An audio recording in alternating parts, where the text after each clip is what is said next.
Hello friends, welcome to our channel. Today we're going to take a look at another horrible case with you. The case of Jenna Oakley. Jenna Oakley was born on March 2, 2001, in Indiana. She lived with her mother and two-year-old brother in a troubled home. Due to her mother's neglect and inability to provide a stable life, Jenna often found herself left alone from a young age. The situation worsened over time, leading to intervention from Child Protective Services in April 2016. As a result, Jenna and her brother were removed from their mother's care and relocated to live with Philip Oakley, who their father, and his wife, Rhonda, who was 52 years old at the time. Rhonda welcomed the children into her home and accepted them as her own. Philip later revealed that Rhonda had been eager to be a good mother to her stepchildren from the start. She welcomed them into her home with open arms and worked to create a safe and comfortable environment for them. Jenna was a difficult child to manage. Despite her academic success, which earned her praise from her teachers, she struggled to follow the rules in her new home. Her behavior became an even greater concern when her parents discovered her relationship with a 20-year-old man named Kenneth, whom she had met at the age of 10 while living with her mother in Indiana. Kenneth was a mysterious figure who seemed to be both a supportive influence and a hindrance in Jenna's life. To better understand the events that unfolded, it's essential to delve into Rhonda's story and explore the complexities of her personality, as well as the significant impact she had on Jenna's life. Rhonda Oakley was born on March 5, 1964, in Casey County, Kentucky, to parents Howard Lee Raines and Mabel Walls Raines. She graduated from Casey County High School in 1982 and went on to work for 30 years in a prominent company that specialized in marketing, packaging, and printing services. Rhonda was a kind, loving, and cheerful person who was highly respected by her friends, who admired her warmth and kindness towards others. Rhonda met Philip Oakley on a golf course, and they fell deeply in love. They decided to get married and start a new life together. However, their relationship was not without its challenges. At the time, Rhonda was divorced and had 4 children from her previous marriage. Philip and Rhonda's family were initially against their relationship due to their significant age difference. They asked Philip to end the relationship, which led to frequent arguments within the family. For that reason, Philip believed the relationship of Kenneth and Jenna was unacceptable because Kenneth was 5 years older than his daughter, Jenna. Philip even threatened to involve the police if Kenneth continued to date Jenna. To maintain control of the situation, Philip and Rhonda took measures such as confiscating Jenna's phone and computer and enforcing strict rules. The situation at home became so unbearable for she that she finally confided in her father and stepmother, promising to end her relationship with Kenneth. However, she failed to keep this promise and continued to secretly meet with him.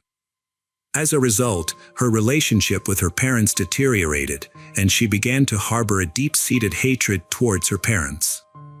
On September 1, 2016, at around 4 p.m., David, her younger brother, returned home from school and entered the house.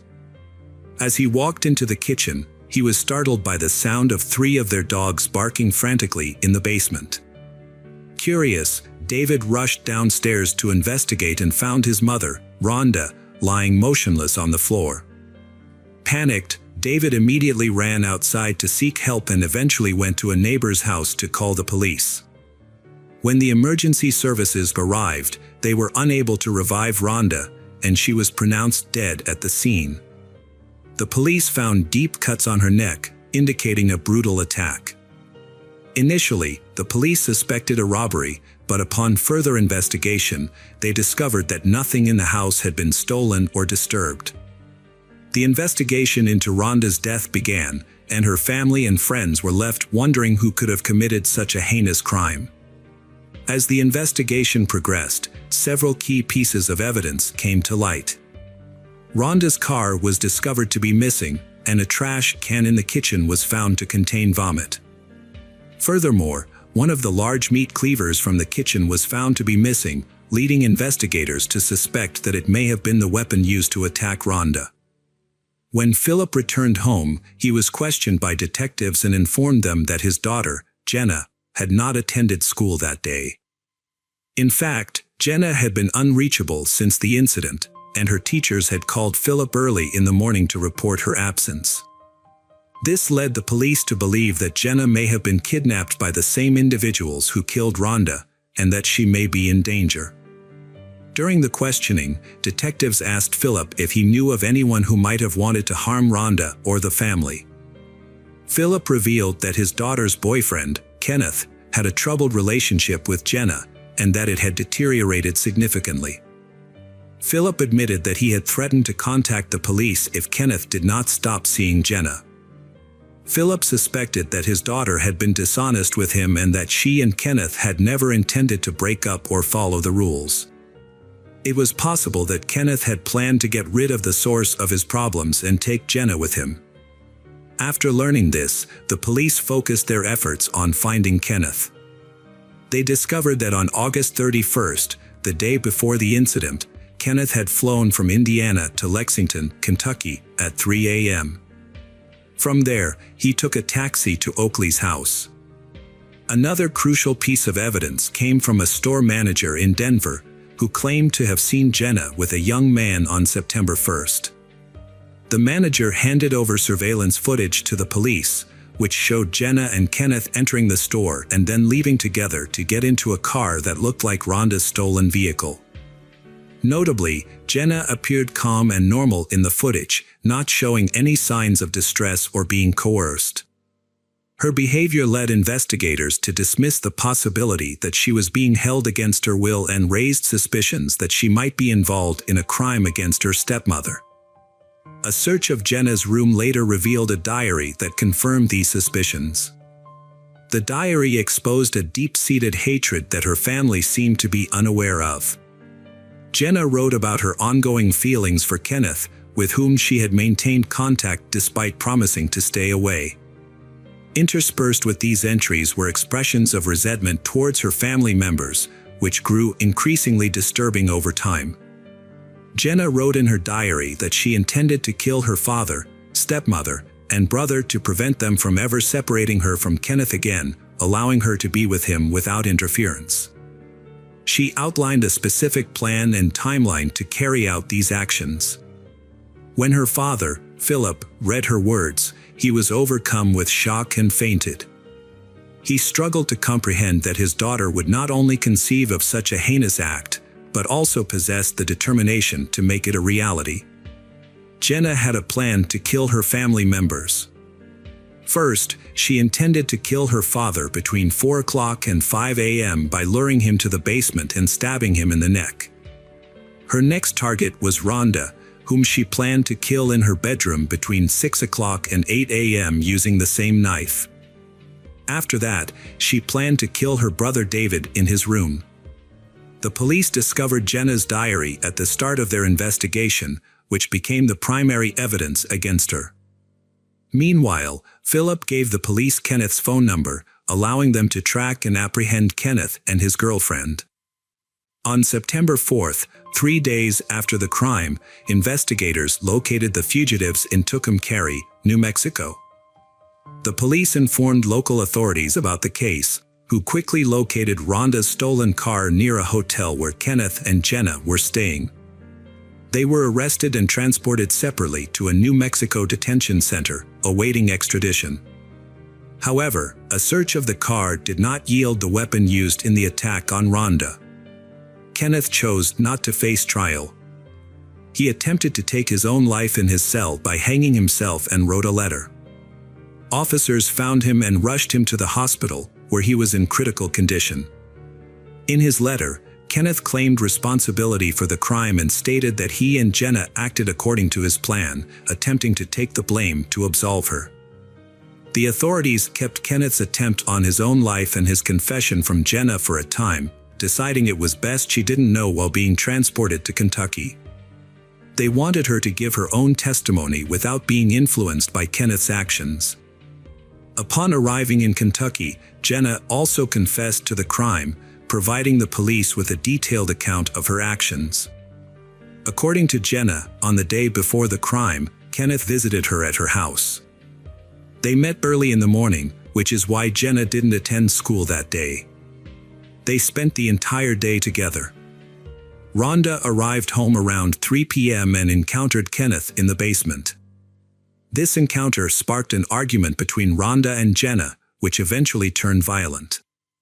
The violence escalated to the point where Jenna attempted to strangle Rhonda by grabbing her neck. Kenneth then intervened, taking over from Jenna. He grasped Rhonda's throat with such force that she soon lost consciousness and fell to the floor. Once Rhonda was unconscious, Jenna took a kitchen knife and inflicted fatal wounds on her neck, leading to her death. Witnessing the scene caused Kenneth to become ill, and he vomited into a trash can. When questioned by the police about the knife used in the crime, Jenna stated that she and Kenneth had disposed of it during their escape. They had wrapped the knife in a bag and thrown it away at a fast food restaurant. Jenna provided this testimony while Kenneth was still in serious condition at the hospital. He was charged with first-degree murder but was unable to stand trial due to his self-inflicted injuries. After 6 weeks on life support, he passed away. In October 2019, Jenna was formally charged with her stepmother's death. The charges alleged she either caused the death or collaborated with someone else. She also faced a theft charge. Jenna was held without bail at a juvenile detention center. Her father, Philip, stated he didn't care that she was his daughter and felt she didn't deserve his protection after the incident. He hoped Jenna would receive the punishment she deserved. Jenna wasn't informed of Kenneth's death until a court hearing, where she fainted upon learning the news. After regaining consciousness, she screamed, cried, and struggled to calm down.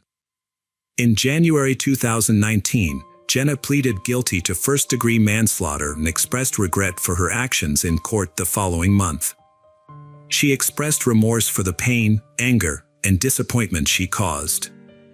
Upon learning of the plea deal, Philip expressed disappointment, stating that the system failed to prevent the crime against his wife. He claimed there were warning signs that Jenna was in trouble, but no one took action. Philip added that people often advise going to the police immediately, which he and his wife did, yet they still found themselves in a terrible situation. At the sentencing hearing in March, Susan Hooper, a mitigation specialist for the defense, explained that the defendant suffered from abuse, violence, neglect, and lack of basic human rights throughout her life. The lawyer questioned what could have driven a 15-year-old with no history of violence to commit such a crime. The lawyer noted that Jenna had no prior record, was respected by teachers and peers, and it was unclear what led her to take such a desperate step. It was also noted that none of Jenna's family attended the hearing. Philip declined to participate, and Jenna's mother never appeared in court to learn her daughter's fate.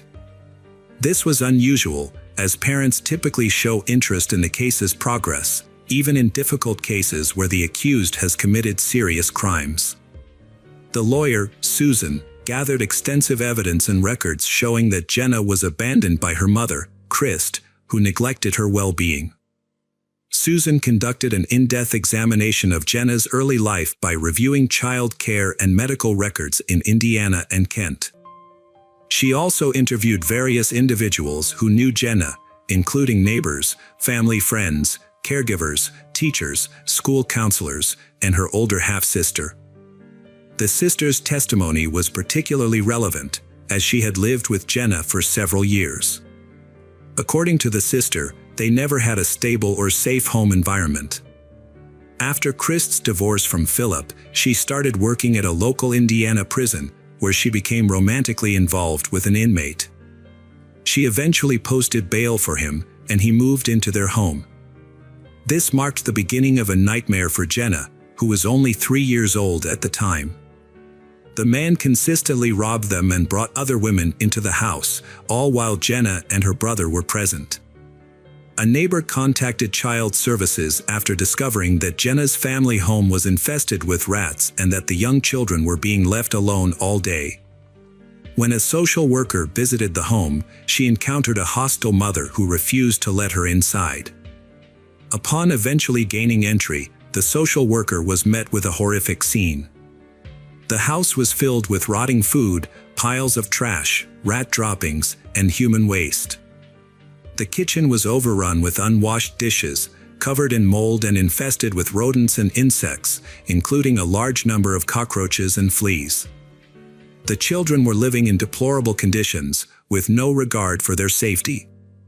They had unrestricted access to medications and other hazardous substances, further endangering their well-being. Despite efforts to improve their situation, relocating Jenna and her younger brother to live with their father in Kentucky did not alleviate their problems. Susan stated that Philip and Rhonda neglected them, forcing Jenna to sleep in an unclean basement. However, the lawyer countered that Jenna had simply moved from one unstable home to another. Prosecutor Richie Borms presented evidence during the hearing, demonstrating that Philip made every effort to provide for the children's needs and create a good home. Despite the defense attorney's claims, Borms argued that if abuse or neglect had occurred, child care services would have been notified by Jenna's neighbors, friends, or teachers. Furthermore, the prosecutor inquired if the defense attorney was aware of Jenna's relationship with Kenneth and the fact that her parents disapproved of they. The defense attorney stated that Kenneth was the only person who genuinely cared for the accused, Jenna. According to the defense, Jenna's past experiences had left her with unmet emotional needs. She was searching for someone to provide her with the love and care she had always lacked, and having lost that person, she was now devastated. Defense attorney Anthony Lee Taylor presented scientific documents to justify Jenna's behavior. The articles explained how the child abuse Jenna suffered at a young age had negatively impacted her psychological development. Anthony told the court that his conversations with Jenna led him to believe that she lacked parental love and that her strained relationship with her mother contributed to her inappropriate relationship with Kenneth. Jenna supported this statement by reading a letter in which she expressed her deep regret and apologized to her family for her actions. She acknowledged the pain she had caused Rhonda's family and friends and claimed that she had since become a completely different person, distinct from the Jenna who committed the crime. When Philip stepped up to the podium, the atmosphere in the hall became tense. He and his daughter were visibly anxious about the impending conversation. Philip approached Jenna, looked her straight in the eye, and asked what had driven her to commit such a serious offense. He reminded her that as her father, he had always treated her with respect, and that Rhonda had never spoken ill of her or caused her harm. Philip explained that when they took Jenna in, it was to give her a better life, and that Rhonda had cared for her like her own daughter. However, Philip acknowledged that Jenna had been a challenging teenager, and that he and Rhonda had discussed sending her to a specialized institution to help her get back on track. Philip also shared his concerns about Jenna's relationship with Kenneth, describing him as a predator who had taken advantage of his underage daughter. Philip revealed that when he discovered Jenna and Kenneth were still in contact despite being forbidden from doing so, he reported Kenneth to the police and warned him to stay away from Jenna, threatening legal action if necessary. Philip turned to his daughter, visibly shaken. He condemned her crime as unforgivable, citing Rhonda's exceptional character as a wonderful woman and mother, unmatched by anyone. He emphasized how Jenna's actions had devastated not only Rhonda but also others. Philip then questioned why Jenna planned to harm him and her brother, arguing that she was not a victim, but rather someone influenced by circumstance. Despite this, he concluded by reaffirming his love for her, saying that regardless of her actions, she would always be his daughter. Jenna, overwhelmed, burst into tears, shouting at her father that she never felt part of the family and had never experienced his love. Following this outburst, the judge called for a recess to deliberate the verdict. On March 27, 2019, the verdict was announced. Jenna Oakley was sentenced to 15 years in prison, with 10 years for first-degree murder and 5 years for car theft. She would be eligible for parole in 2034. This case served as a reminder that justice, though sometimes delayed, ultimately prevails, and those who commit heinous crimes will face their due punishment. Hello friends, welcome to our channel. Today we're going to take a look at another horrible case with you, the case of Stephanie Scott. Stephanie Scott was a 26-year-old kind and intelligent young woman with a passion for education, much like her father, Robert. As a teacher, she enjoyed teaching English and drama at Leeton High School, a job that gave her a great sense of pride and fulfillment. She was known for her enthusiasm, love for learning, and beautiful smile. Stephanie and Aaron's friendship, formed in their youth, blossomed into romance as they entered adulthood. They began dating in 2012 and, after several years of building a life together, decided to take the next step and get married.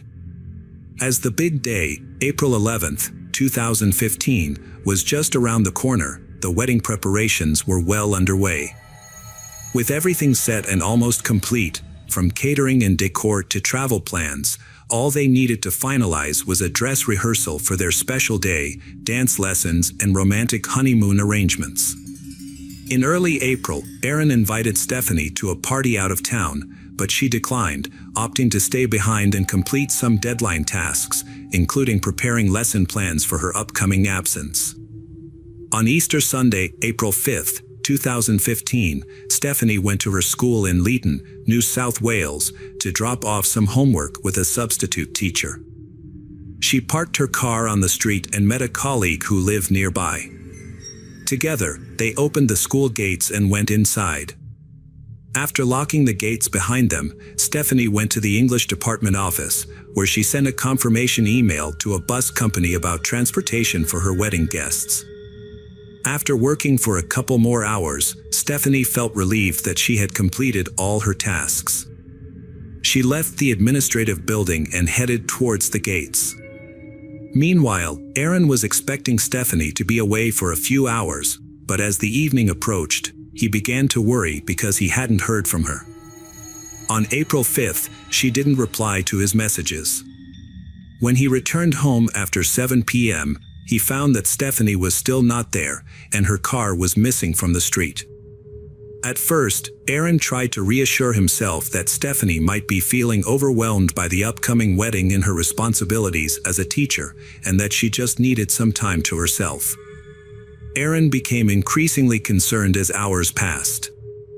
As his worry grew, he sent her another text in the morning, then called her family.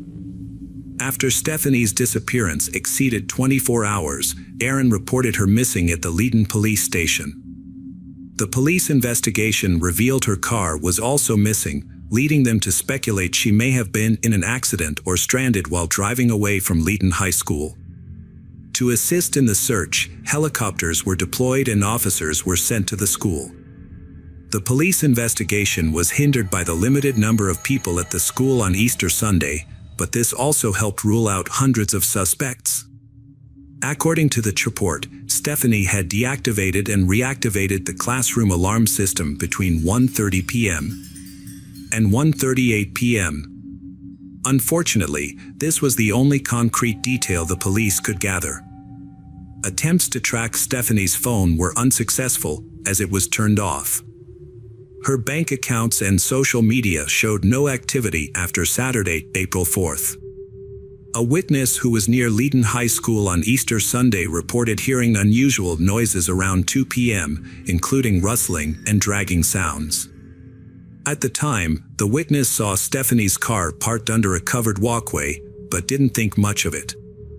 However, the car was later found to be missing. A school employee who was questioned by detectives reported an unusual conversation he had with one of the school's cleaners the day after Stephanie's disappearance. The employee asked the cleaner when he last saw Stephanie, and the cleaner replied that he hadn't seen her on the day she went missing. When questioned about the possibility of Stephanie running away due to wedding stress, Vincent Stanford, the 24-year-old cleaner, responded with a nervous laugh. The witness who observed this interaction also noticed that Vincent had scratches on his face. As a result, the police decided to investigate further and asked Vincent for more information. During the brief conversation with detectives, Vincent explained that he had stopped by the school to empty the trash cans, despite not being scheduled to work that day. He claimed he was in a hurry to buy groceries and only stayed for a short time. Vincent stated that he did not see Stephanie during his visit. He also reported leaving the school around 3 p.m. to go to his usual store. The police investigation took a significant turn when they discovered that the store Vincent claimed to have visited on the specified date was actually closed. This raised suspicions about Vincent's alibi, and investigators decided to question him further. A search of Vincent's home, with his mother's consent, led to the discovery of a key set matching the description of Stephanie Scott's keys. The search of Vincent's home and belongings yielded additional evidence, including several MDF panels in the back seat of his car, which appeared to be stained with blood. Police also noticed tire tracks in front of the house that didn't match Vincent's vehicle. A used condom was found on the ground near the house, with its wrapper discovered in Vincent's bedroom.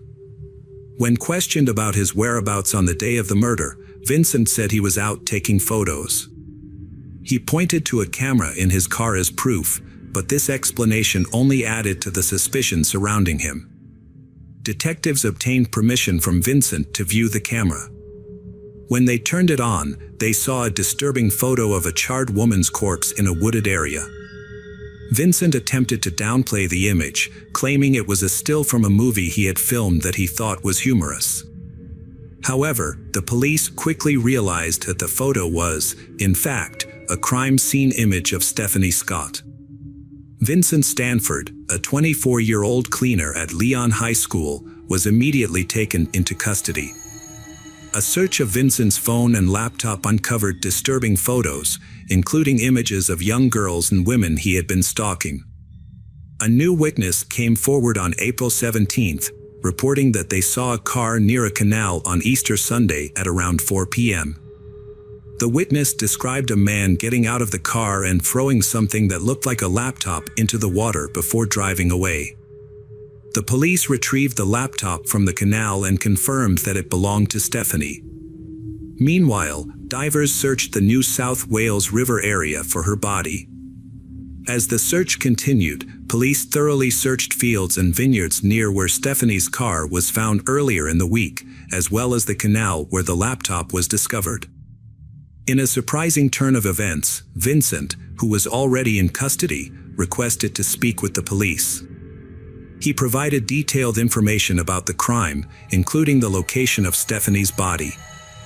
According to Vincent, on the day of the incident, Stephanie was working on a computer in the upstairs teacher's room with her door open. Vincent claimed that he was cleaning the area and needed to take some bins upstairs, which is when he encountered Stephanie. Vincent told detectives that he acted on a sudden urge to kill Stephanie by retrieving a kit containing handcuffs, Viagra, a knife, and cleaning supplies from his home. He had also researched violent crimes online. Upon returning, he found Stephanie preparing to leave and, as she walked by, she smiled and wished him a happy Easter. Vincent then grabbed her and dragged her into a storage room.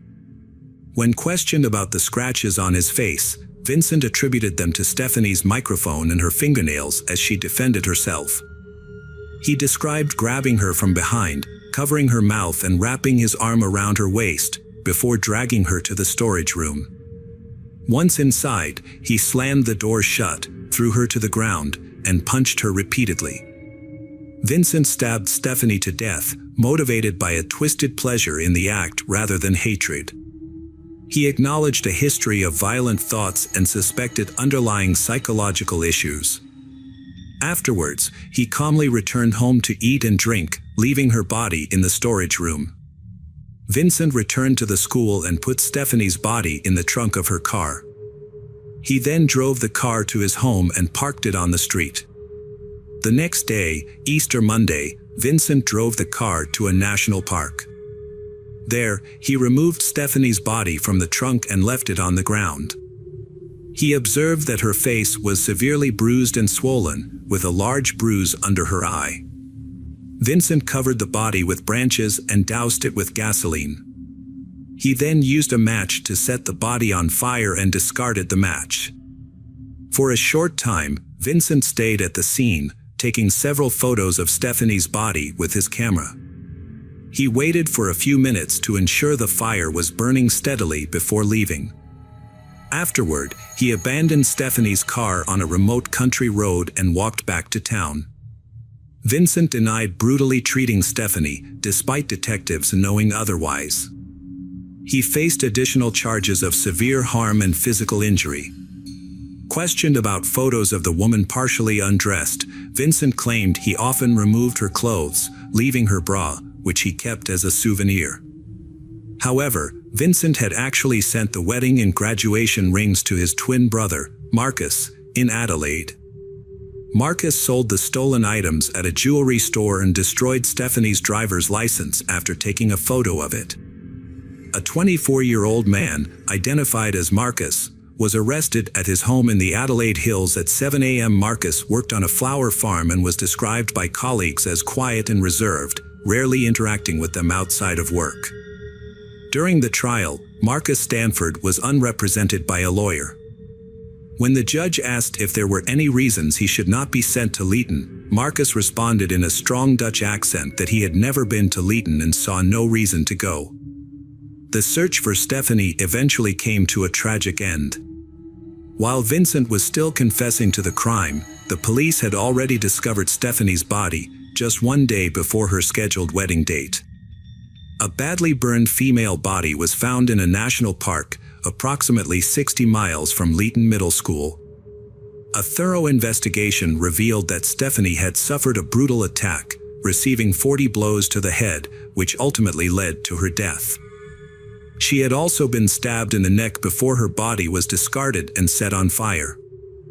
Photographs found on Vincent's phone were identified as being of Stephanie, leaving no doubt about his guilt. Both Vincent and his brother Marcus were brought to trial. Initially, Vincent denied any involvement in the crime. Vincent Stanford was deemed a danger to society after undergoing psychological tests, which indicated he was a potential serial killer. He showed a disturbing lack of emotions and empathy, often reacting to serious situations with laughter and indifference.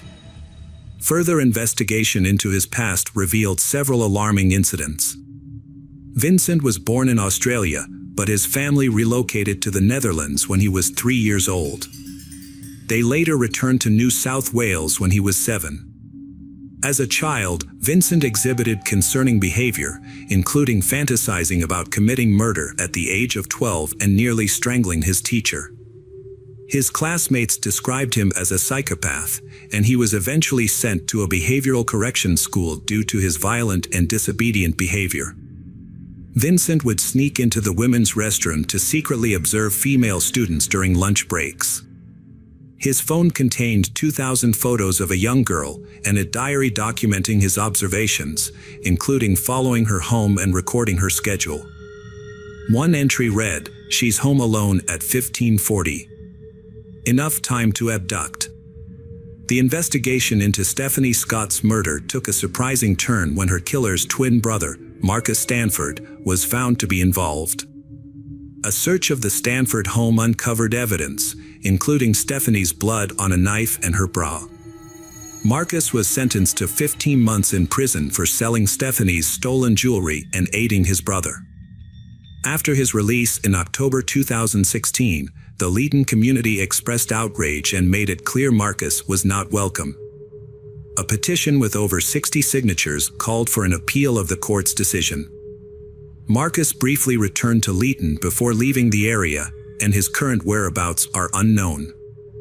Marcus has expressed genuine remorse for his past actions and has acknowledged that his behavior was reckless and regrettable. Since his release, he has made it clear that he intends to avoid trouble and move forward with his life. However, he also wants to maintain his distance from his twin brother, Vincent, and has no interest in rekindling their relationship. Vincent has been sentenced to life in prison for murder and 15 years for aggravated sexual assault, with both sentences effective as of April 8, 2015. Hello friends, welcome to our channel. Today we're going to take a look at another horrible case with you, the case of Marcos Matsunaga. Marcos Matsunaga was a member of one of Brazil's wealthiest families and headed Yoki, their business that produced a wide range of food products. Yoki was founded by Marcos's grandfather, Yoshizo Cadano, who had immigrated to Brazil. The company name, Yoki, was derived from the first letters of Yoshizo's surname and first name. Yoki's origins date back to the mid-20th century when it started as a small flour milling operation. Despite being formed during a time of crisis and war, the business not only survived but thrived, eventually expanding into a global company with a diverse product line. Born into a wealthy family, Marcos never experienced hardship or denial. As the successor to the family business, he inherited the company built by his grandfather and father. With this foundation, Marcos had the potential to become the family's first billionaire, a goal he pursued throughout his life. However, his ambitious plans were ultimately unfulfilled. Everyone who knew Marcos personally described him as a skilled and successful businessman. He not only preserved but also significantly increased the family's wealth, generating substantial profits. However, Marcos had a difficult personality. He was demanding, arrogant, and controlling, particularly with those around him. Additionally, he struggled with his physical appearance, having been overweight since childhood, wearing glasses due to vision problems, and being short and somewhat awkward. These issues led to difficulties in his interactions with peers from an early age. Marcos had few friends, and women tended to avoid him because of his unusual demeanor. For a long time, he was unable to form lasting, meaningful relationships. Despite his wealth and business success, he couldn't sustain romantic connections beyond a couple of dates. His arrogance and ego often repelled women, leading him to seek the company of escorts and sex workers. There is very little information available about his first wife. It is known that he married out of desperation and pressure from his relatives, rather than love or passion. Despite this, the marriage lasted several years, but both spouses quickly regretted their decision. The young wife initially tried to tolerate his difficult personality, hoping they could become a happy couple over time. However, she was mistaken, and they grew further apart over the years. Marcos frequently cheated on her without attempting to hide or justify it. He typically found mistresses on websites offering intimacy for money. One such mistress was Alice, an escort with a portfolio on these platforms.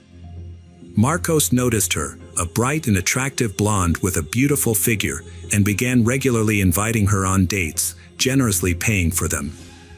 Alice was 6 years younger than him and was born into a poor and dysfunctional family in a high-crime area of the city. She never knew her father, and her mother struggled with heavy drinking and was often involved with men who shared her addiction. As a result, Alice had a difficult and joyless childhood, facing repeated physical and emotional abuse from her mother's roommates at a very young age.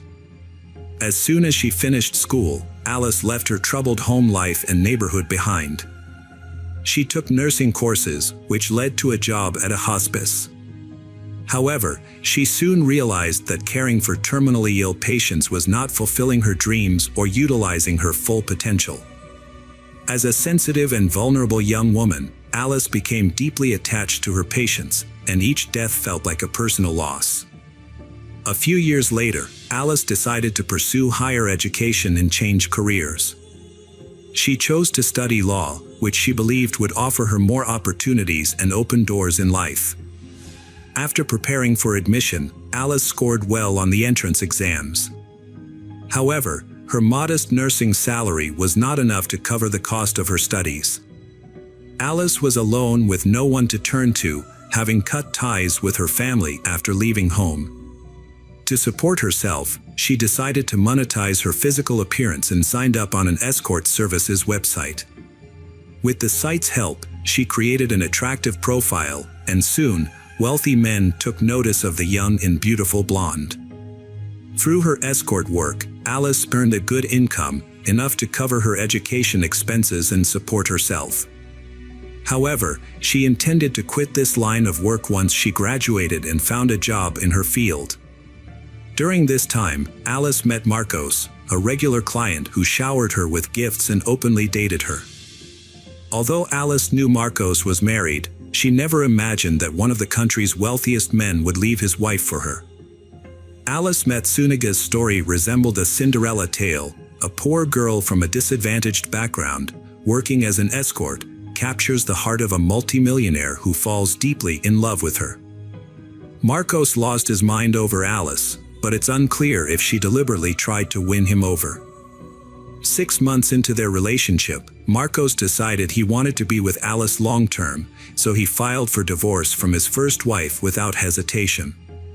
He began introducing Alice as his fiancée to everyone. To avoid revealing how they really met in Alice's occupation, Marcos and Alice fabricated a story about meeting casually in a cafe. They stuck to this version, and even Marcos's closest relatives and friends didn't suspect the truth. However, Alice wasn't warmly received by Marcos's family, the Matsunagas. His parents suspected that Alice had used her charm to capture Marcos's heart, despite his unattractive appearance, and was now pretending to overlook his difficult personality. Nevertheless, when Marcos announced his plans to divorce his first wife and marry Alice, no one strongly objected. Marcos organized an extravagant traditional wedding, complete with a white dress, numerous guests, and a large, multi-tiered cake. Following the wedding, he relocated his wife to his spacious and luxurious mansion, where she took on the role of mistress. Matsunagi was renowned for his passion for collecting expensive wines and rare firearms. His home featured a vast wine cellar, where bottles were meticulously arranged by year and country of origin. Additionally, the house had a secret room dedicated to his extensive collection of firearms and edged weapons, which adorned the walls from floor to ceiling. Marcos took great pride in his collections and continually sought to expand them. However, his home was also overflowing with antiques, luxury items, and modern art pieces, which were somewhat tastelessly displayed on the walls and every available surface. After the wedding, they decided to start a family, but despite their efforts, Alice struggled to conceive for an extended period. Consequently, they opted for in vitro fertilization, but success was not immediate. When their daughter was finally born, it seemed that their happiness knew no bounds. Marcos and Alice were devoted to raising their baby girl, planning for her future, and later, exploring the world together as a family, immersing themselves in diverse cultures and traditions. Their daughter was raised with love, care, and every luxury, like a true little princess. However, Marcos and his wife, Alice, shared a unique common interest: big game hunting. In reality, hunting had always been Marcos's passion. He had previously tried to share this hobby with other women in his life, including his first wife, but they had all found it repulsive.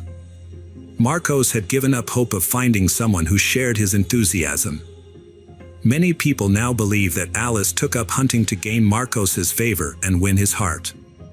Initially, they visited shooting ranges together, where Alice learned to handle various firearms. Later, they ventured into the woods to hunt wild animals.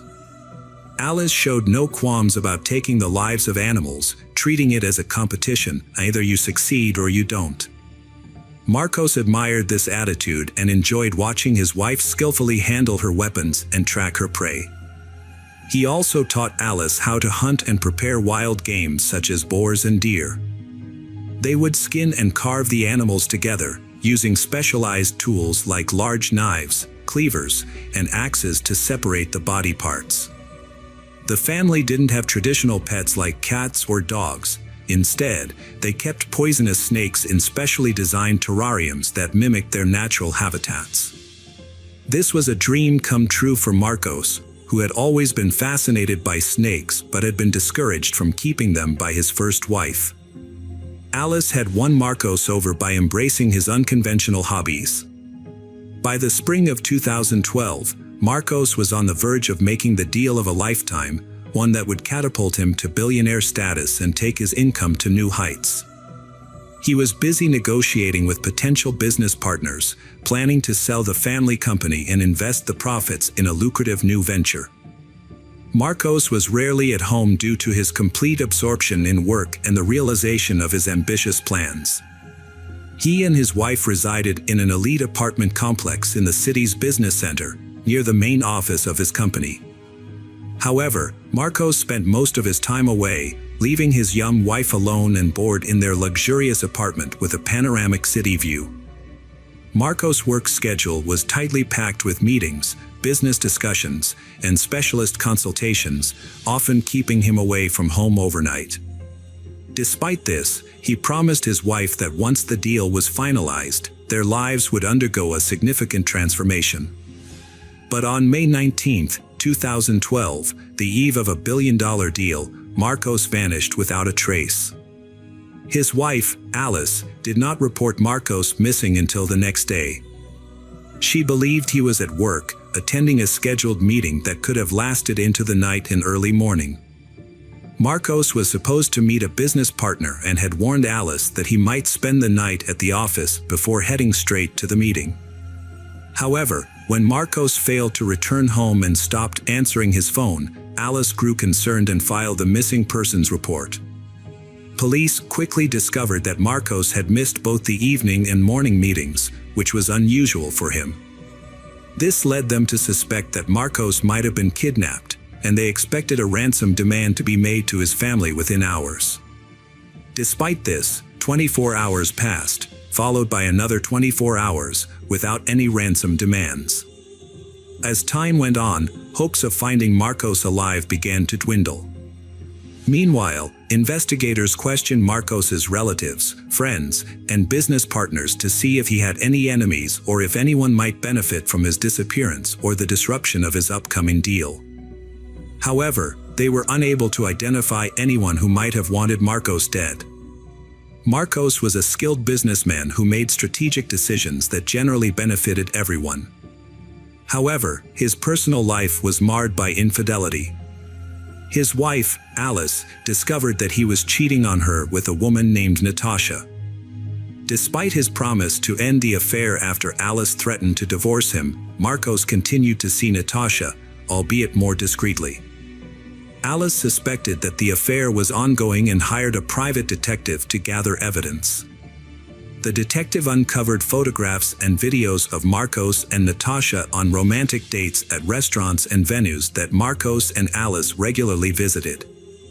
It seemed that Marcos was openly flaunting his infidelity, taking his mistress to places where he was well known and where his wife might find out. As it was later revealed, Natasha Lima, a businessman, was discovered on the same escort services website where he had first met Alice. They had been together for approximately 5 months, during which time he gifted her an expensive car and paid a substantial sum of money for Natasha to delete her profile from the site. Alice presented photos and videos as evidence of her husband's infidelity to Marcos's parents. She mentioned that she had shown all this to Marcos the day before his disappearance, but instead of apologizing and asking for forgiveness, he packed his belongings, informed his wife that he was leaving her, and then departed from their apartment, vanishing without a trace. Based on Alice's account, it seemed that her husband had given in to his desires and decided to run away with his new mistress. However, those who knew Matsunaga unanimously agreed that he was too invested in the business, which his family had built over decades, to simply abandon it and disappear. The answers to many questions were uncovered about a week later when a passerby discovered scattered garbage bags containing human remains in a deserted area roughly 50 kilometers from Marcos's residence. The man immediately notified the police of his gruesome discovery. The victim was soon identified as Marcus Matsunaga, a missing person who had been searched for nationwide. According to experts, Matsunaga was shot in the head and then dismembered. His body was packed into garbage bags and dumped on the outskirts of the city. The killer's skills with a carving knife suggested they were either a surgeon or an experienced butcher. This conclusion was drawn from the precise cuts made to separate the body parts. The investigation initially lacked concrete leads, so it began by reviewing the last known location of the deceased. The elite residential complex where Matsunaga lived with his wife and daughter had multiple surveillance cameras, and their footage was carefully examined. The evening before Matsunaga went missing, he and his wife ordered food to be delivered to their home. Security footage shows Matsunaga taking the elevator to the first floor, then returning to his apartment with pizza boxes in hand. He entered the apartment and never left again, not that evening, overnight, or the next day. Despite this, his wife was seen leaving the apartment the following morning with 3 large, wheeled suitcases. The footage shows Alice struggling to move heavy suitcases, which sparked the investigators' suspicions about their contents. On the same day, she was taken into custody and questioned at the police station. Initially, she denied any wrongdoing, sticking to her story that her husband had left her for another woman. However, when shown the elevator footage, she broke down in tears and began to open up. Alice revealed that her marriage had been troubled for a long time, and her husband's behavior had become increasingly abusive. He constantly belittled her, bringing up her past work as an escort and claiming he had rescued her. He also controlled every aspect of her life, isolating her from friends and criticizing her parenting. When Alice mentioned divorce, Marcos threatened to leave her with nothing, take their daughter, and restrict her access to the child. On the evening of the incident, Alice confronted her husband with photos of him and his mistress, which only enraged him. He physically abused her, and Alice's memories of what happened next are hazy. She doesn't recall how she obtained the gun used to shoot her husband. Later, realizing what she had done, Alice attempted to cover up the crime by disposing of the body and making it seem like her husband had vanished. Alice, a former nurse familiar with human anatomy, had been taught by her husband how to dissect animal carcasses. They had the necessary tools at home, making the process of cutting up her husband's body a matter of technique. This gruesome task was carried out while their young daughter slept in the next room. However, Alice's testimony raised many doubts and questions from the start. Further investigation revealed that Alice received photos and videos of her husband's infidelity from a private detective on May 20th, after she had already killed him. She presented these to her husband's parents, claiming he had abandoned her for his mistress. A witness, Natasha Lima, testified in court that Marcos wanted a divorce but was afraid of Alice, describing her as mentally unstable and capable of terrible things. Natasha stated that the last time she saw Marcos, he complained about the constant family scandals and shared his plans to move to Florida after selling his company. He intended to start a new business and leave Alice behind, as he planned to divorce her and move on with his life. Experts made a disturbing discovery. There was blood in Marcos's lungs, indicating he was still alive and trying to breathe when his head was severed from his body. This contradicts Alice's claim that he died instantly from a bullet wound.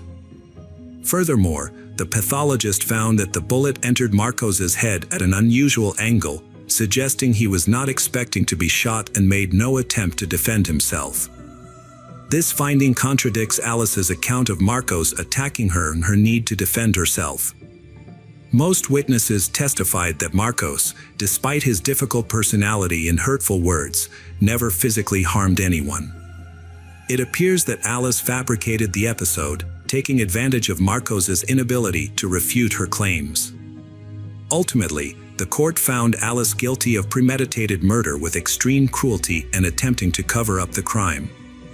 Alice Matsunaga received a 20-year prison sentence, a punishment many deemed too lenient for her crime. The victim's parents are now tasked with raising their granddaughter. Hello friends, welcome to our channel. Today we're going to take a look at another horrible case with you. The case of Agnes Klavina. Agnes Klavina was born on July 8, 1984, in Riga, the capital of Latvia. She was the younger of 2 daughters, with her sister Greta being only a couple of years older. As a result, the 2 sisters were extremely close and friendly. Their parents made every effort to provide their daughters with a good education and support their dreams. Agnes developed into a sociable, cheerful, and active individual. She excelled in school, participated in sports, and had many friends.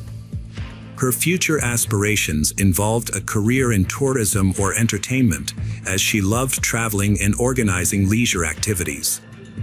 With her striking appearance and impressive physique, Agnes consistently received attention and compliments from men.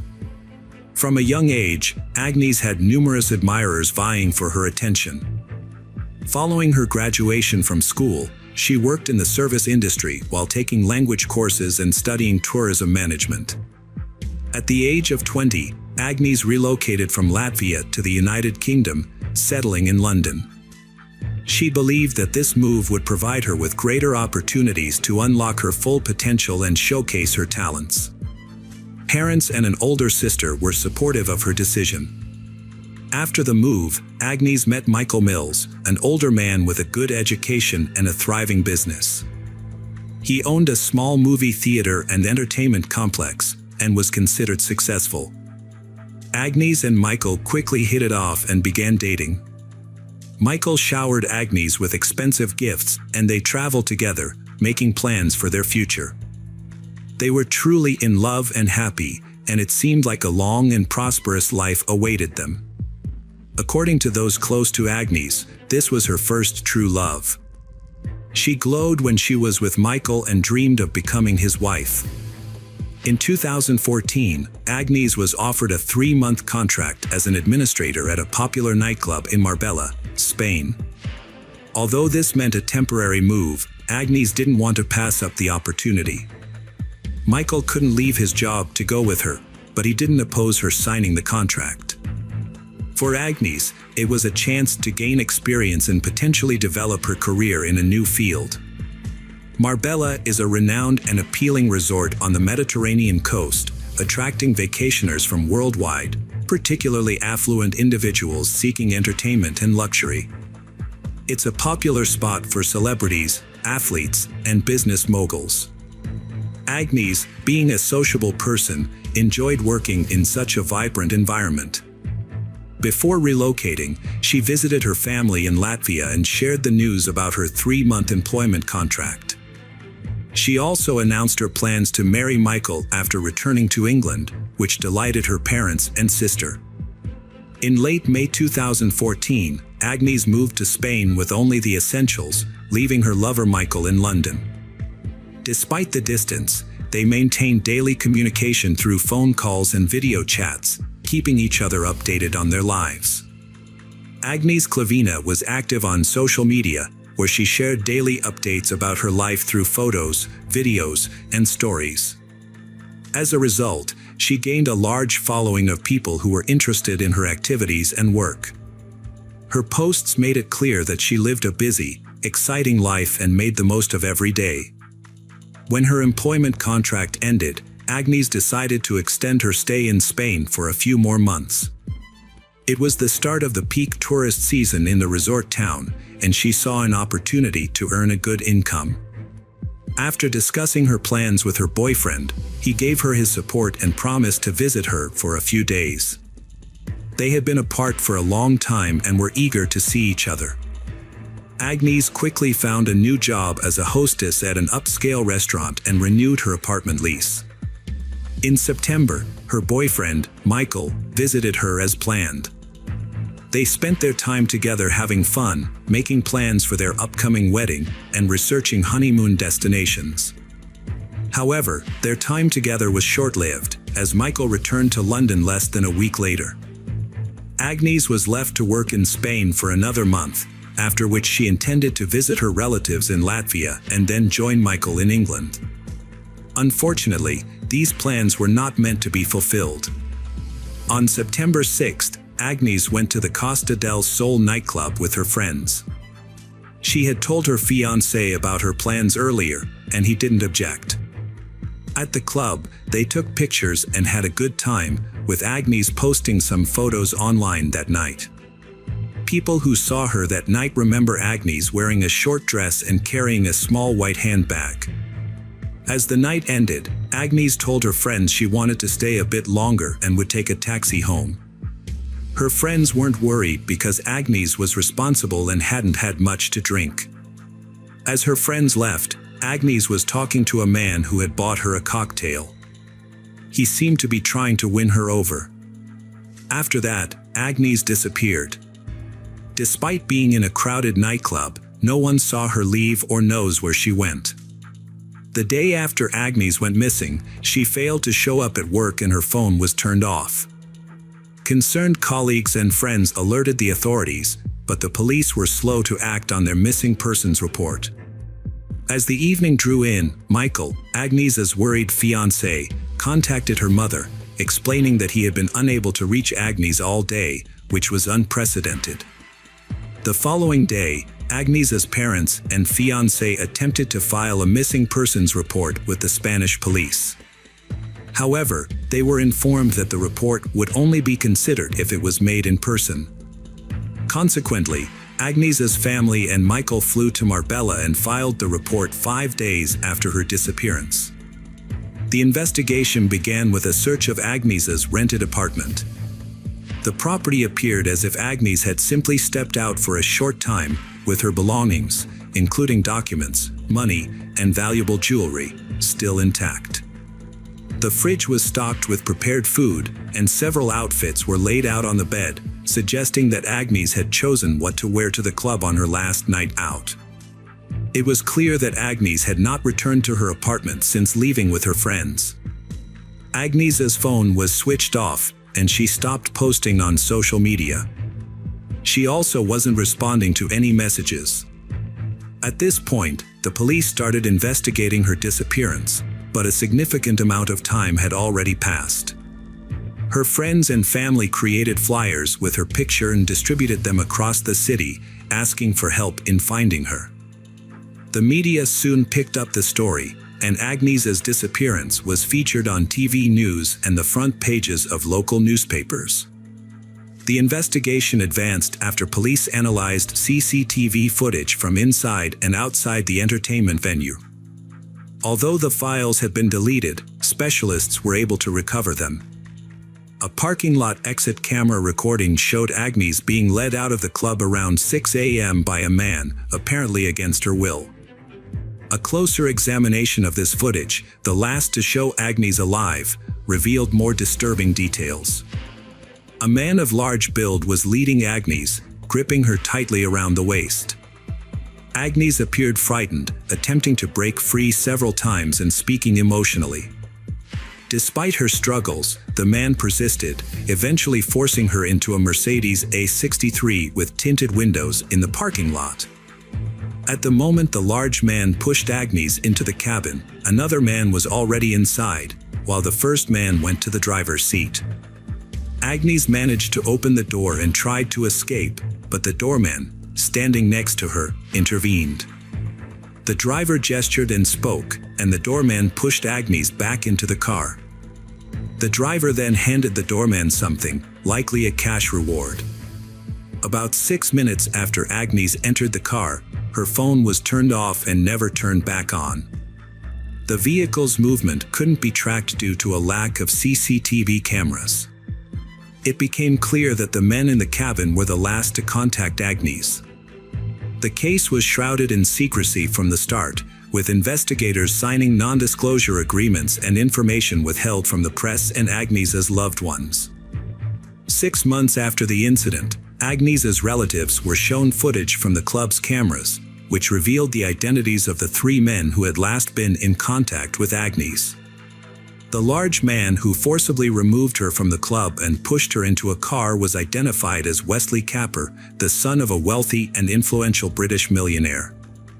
Also in the car were Craig Porter, a longtime friend of Capper's with no fixed occupation and a history of police attention, and Sean Usman, a dark-skinned doorman. During interrogation, Porter and Usman both claimed they were innocent, stating that Agnes had entered the car voluntarily. Capper's account was that he and a friend had spotted Agnes, a beautiful blonde, at the club and approached her to strike up a conversation. According to Capper, Agnes was already intoxicated, which contradicts the testimony of her friends. However, when offered a drink, she did not refuse.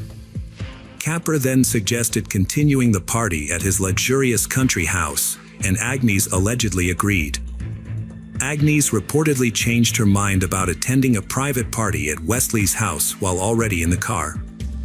She asked to be dropped off on a dark stretch of road, saying she would take a taxi home. According to the driver, he dropped her off at the requested location, which had no streetlights or CCTV cameras.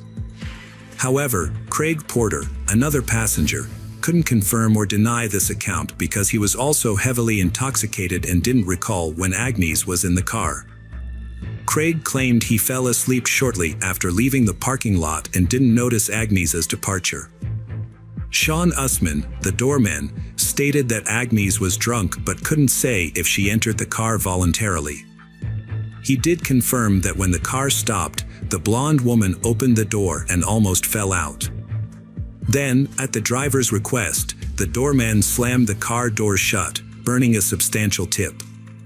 When questioned, Usman said he didn't believe Agnes was trying to escape by jumping out of the car while it was moving. He thought she might have accidentally opened the door due to intoxication. He also mentioned that Agnes didn't scream or ask for help. However, footage showed Wesley Capper firmly holding Agnes by the waist and wrist, leading her to the car. Wesley claimed Agnes was dizzy, and he was supporting her to prevent her from falling. Later, investigators discovered another suspicious video taken at Soto Grande in southern Spain's Puerta de la Duquesa port. The video, dated September 10th, 4 days after Agnes's disappearance, showed Wesley, Craig, and 2 other men boarding John Capper's luxury yacht. They were carrying a large, heavy-looking suitcase and a rolled-up carpet. When the company returned to Puerta de la Duquesa port a few days later, they had no luggage. After watching the footage, Capper claimed that he and his friends sailed to Ibiza for fun.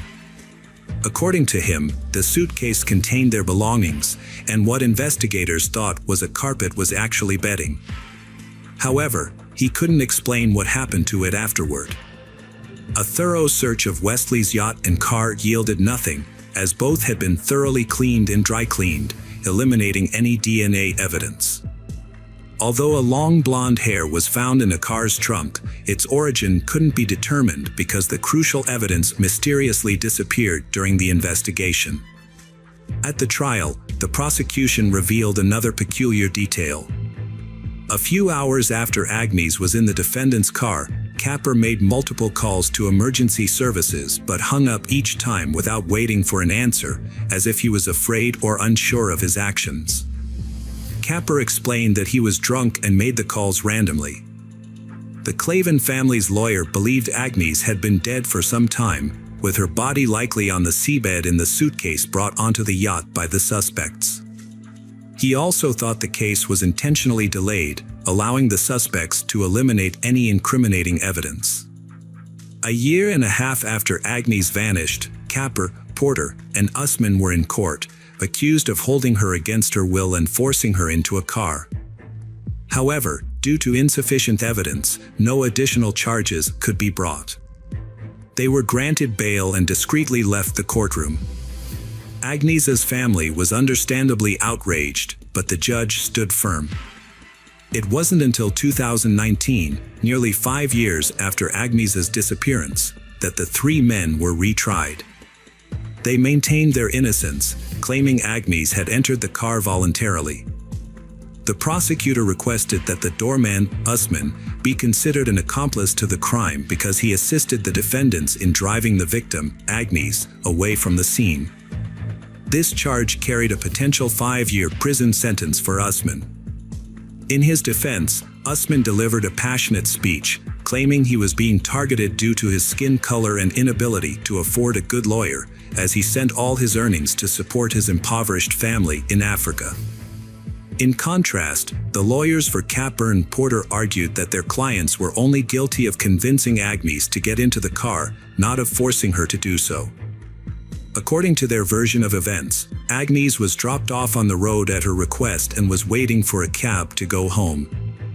They suggested that, while intoxicated and unable to defend herself, Agnes might have been kidnapped and killed by someone else.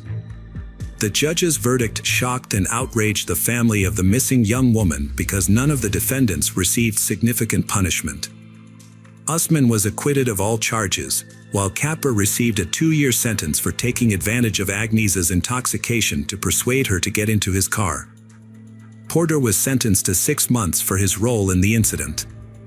However, both men received suspended sentences and did not serve any time in prison.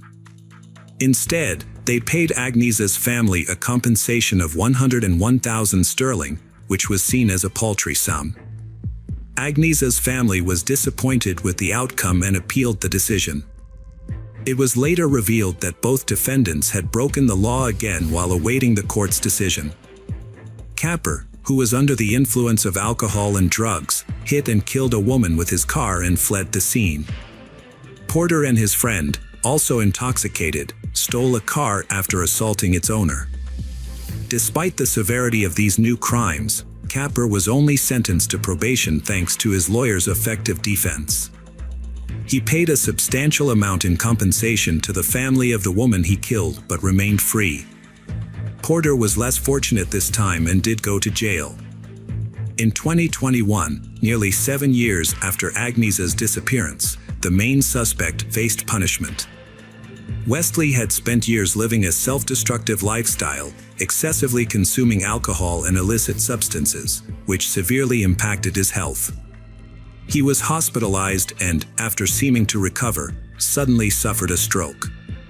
Capper passed away on July 26, 2021, at the age of 44. Around this time, Agnes's parents submitted another appeal to the court. However, since the suspect was now deceased, prosecution was no longer possible. Despite the Supreme Court's pending decision in this complex case, an unexpected development occurred 9 years later. Although Agnes Clavina's body was never found, she was presumed dead.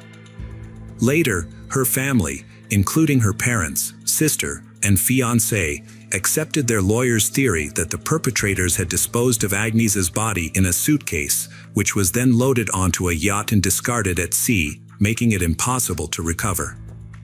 Nevertheless, in the summer of 2023, 9 years after Agnes vanished, the case took a surprising turn. In mid-June, a gardener at the elite Lida Golf Club in Costa del Sol discovered a mysterious object while cleaning near the coast. Upon closer inspection, it was an old, damaged suitcase. The gardener did not open it and instead called the police. Authorities found human remains inside the suitcase, later identified as belonging to a young woman aged 25 to 35 at the time of death. Further investigation revealed that the suitcase had been in the water for around 10 years before washing the shore. Based on this information, police suspected that the remains might belong to Agnes Clavina, who went missing 9 years ago. To confirm this, experts are currently conducting DNA tests to compare Agnes's DNA with the remains found. The investigation is ongoing, and details have not been made public. If the suspicions are confirmed, the case will be reopened, and surviving suspects will face trial. Welcome to our channel. Today we're going to take a look at another horrible case with you, the case of Rachel O'Reilly. Rachel O'Reilly was born in 1974 in the northern outskirts of County Dublin, Ireland. She was adopted by Rose and Jim Calley at a young age, as her biological parents were not known to her. The Calley, unable to have children of their own, devoted their love to their 5 adopted children, including Rachel. Growing up, Rachel was a diligent and ambitious individual. She excelled in school, participated in sports, assisted her parents with household chores, and avoided causing any trouble. As a result, she developed into a sociable, open, and exceptionally kind person who easily connected with others and steered clear of conflicts. During her teenage years, Rachel developed a passion for softball, regularly competing in tournaments and setting multiple local records. She also formed a strong bond with her adoptive mother, confiding in her and maintaining a close relationship even after she got married and started a family of her own. After graduating from high school, Rachel attended a local university to study marketing. At the same time, she worked in sales at a department store in the city, where she met Joe O'Reilly. Joe O'Reilly was born in 1972 in County Dublin to a humble family. He was the second child and had an older sister. His parents instilled in their children the value of hard work and independence. As a young man, Joe was tall, athletic, and enjoyed softball. After completing high school, he studied advertising through correspondence and worked as a manager in a department store. It was at this department store that he met Rachel, who started working there a few months after Joe. At the time of their meeting, Joe was 19 and Rachel was 17. Joe was immediately drawn to Rachel, taking the initiative to introduce himself to Rachel. Her petite stature and bright smile captivated him. Joe was interested in taking Rachel on a date, but she refused for reasons unknown. Despite this, Joe continued to try to win her over by giving her compliments and surprising her with small gifts like flowers and chocolates at work. However, Rachel remained unresponsive to his efforts. Joe read Rachel's favorite book to find a common conversation topic, but things only improved when Joe discovered Rachel's passion for softball. He joined her at the stadium, walked onto the field during practice, and participated in the game. With his experience and skills in softball, Joe led the team to victory, finally impressing Rachel and having a date. Their relationship progressed quickly. He surprised Rachel with a trip to Paris, where he proposed on the Eiffel Tower. Rachel couldn't resist and agreed to marry him, thinking she had found a fairy tale prince. Years later, they married and had 2 sons. They moved to the Scottish province of Null, purchasing a cozy home perfect for raising their children. After the birth of their eldest son, Rachel left her job to care for her husband and child. 2 years later, they had a second son. At work, Joe demonstrated his capabilities as a reliable, skilled, and diligent specialist. He was always punctual, arriving first and leaving last when necessary. Joe also prioritized fitness, often visiting the gym before work, and even had exercise equipment at home. As their children grew older and started attending kindergarten, Joe's wife Rachel sought to supplement their income. She became a distributor for a well-known cosmetics company and sold household items. This new role allowed her to interact more with their neighbors, who appreciated her kindness and openness. However, as time passed, Joe's presence at home became increasingly scarce. He would only return to sleep, shower, and change clothes, attributing his absence to his demanding job and anticipated promotion. Despite his wife's support, they began to drift apart, and their family relationship declined significantly. In the summer of 2004, a disturbing incident occurred. An anonymous individual sent a letter to Child Protective Services, falsely accusing Rachel of being a bad mother and mistreating her 4- and 2-year-old sons. As a result, a special commission visited the family's home to investigate the allegations. Despite finding no evidence of wrongdoing and receiving positive testimonials from relatives and neighbors about Rachel's parenting, the letter tarnished her reputation. On Monday, October 4, 2004, Rachel's day began normally.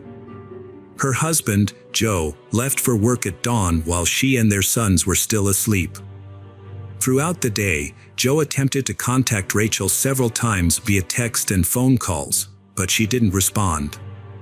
He then called their home phone, leaving a worried message on the answering machine, asking Rachel to call him back as soon as possible.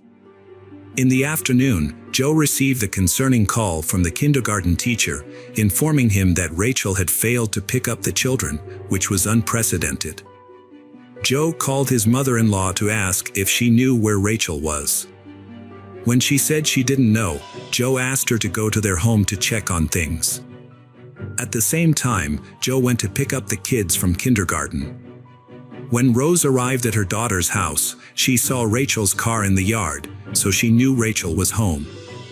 However, the house was dark and quiet, and Rachel didn't answer when Rose called out to her. The first thing Rose noticed was the chaotic state of the house, with cabinets and drawers wide open and their contents scattered all over the floor, resembling a robbery scene. However, Rachel was nowhere to be found. As Rose's mother entered the bedroom, she was met with a horrifying sight. Rachel lay on the floor in a massive pool of her own blood, which was splattered everywhere, on the walls, furniture, and even the ceiling.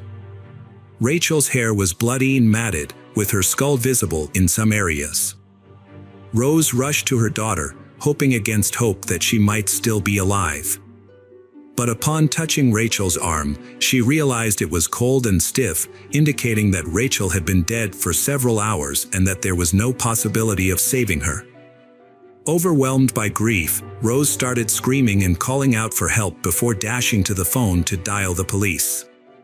Her cries for help attracted the attention of the neighbors, including a doctor, who hastened to the scene. He was the first to examine Rachel's body, confirming that she was beyond help. By the time Joe arrived, a crowd had gathered outside the house.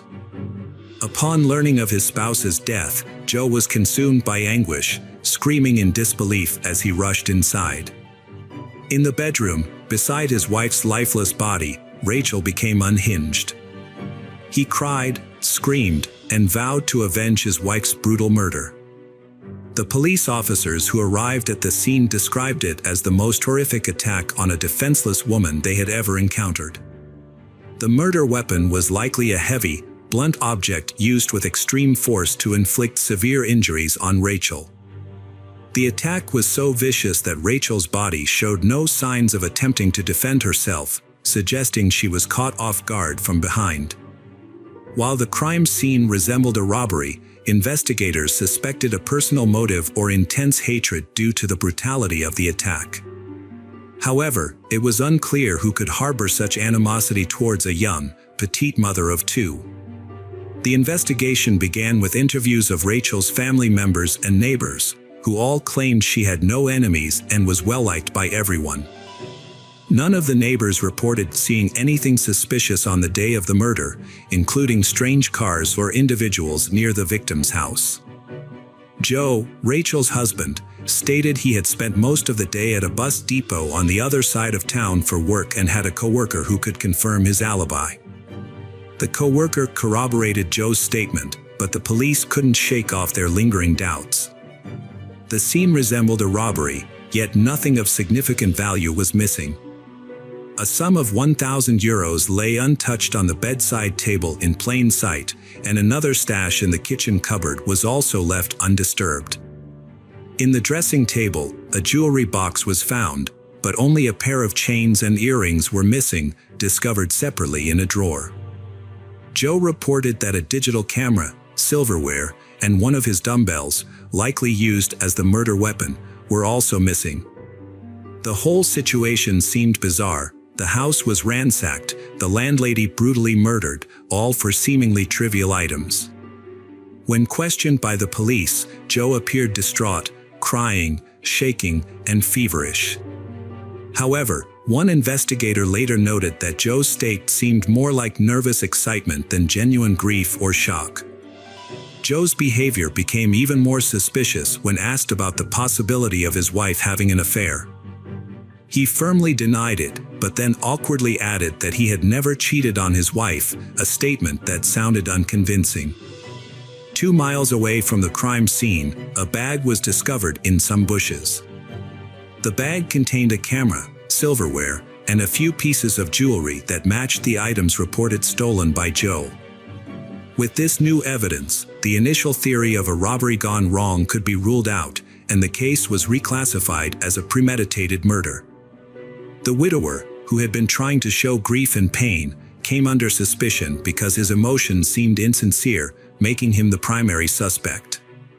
Joe had no evidence to present, so the detectives had to thoroughly investigate his alibi, the crime scene, and his relationship with his wife. Joe claimed that on the morning of the incident, he stopped by the gym, which was a regular part of his routine. Surveillance cameras in the parking lot and the gym confirmed his presence. He then went to the office and later visited a bus station in a remote area of the city to check on the placement of advertisements on vehicles. A colleague corroborated Joe's story, stating that they had spoken on the phone around that time.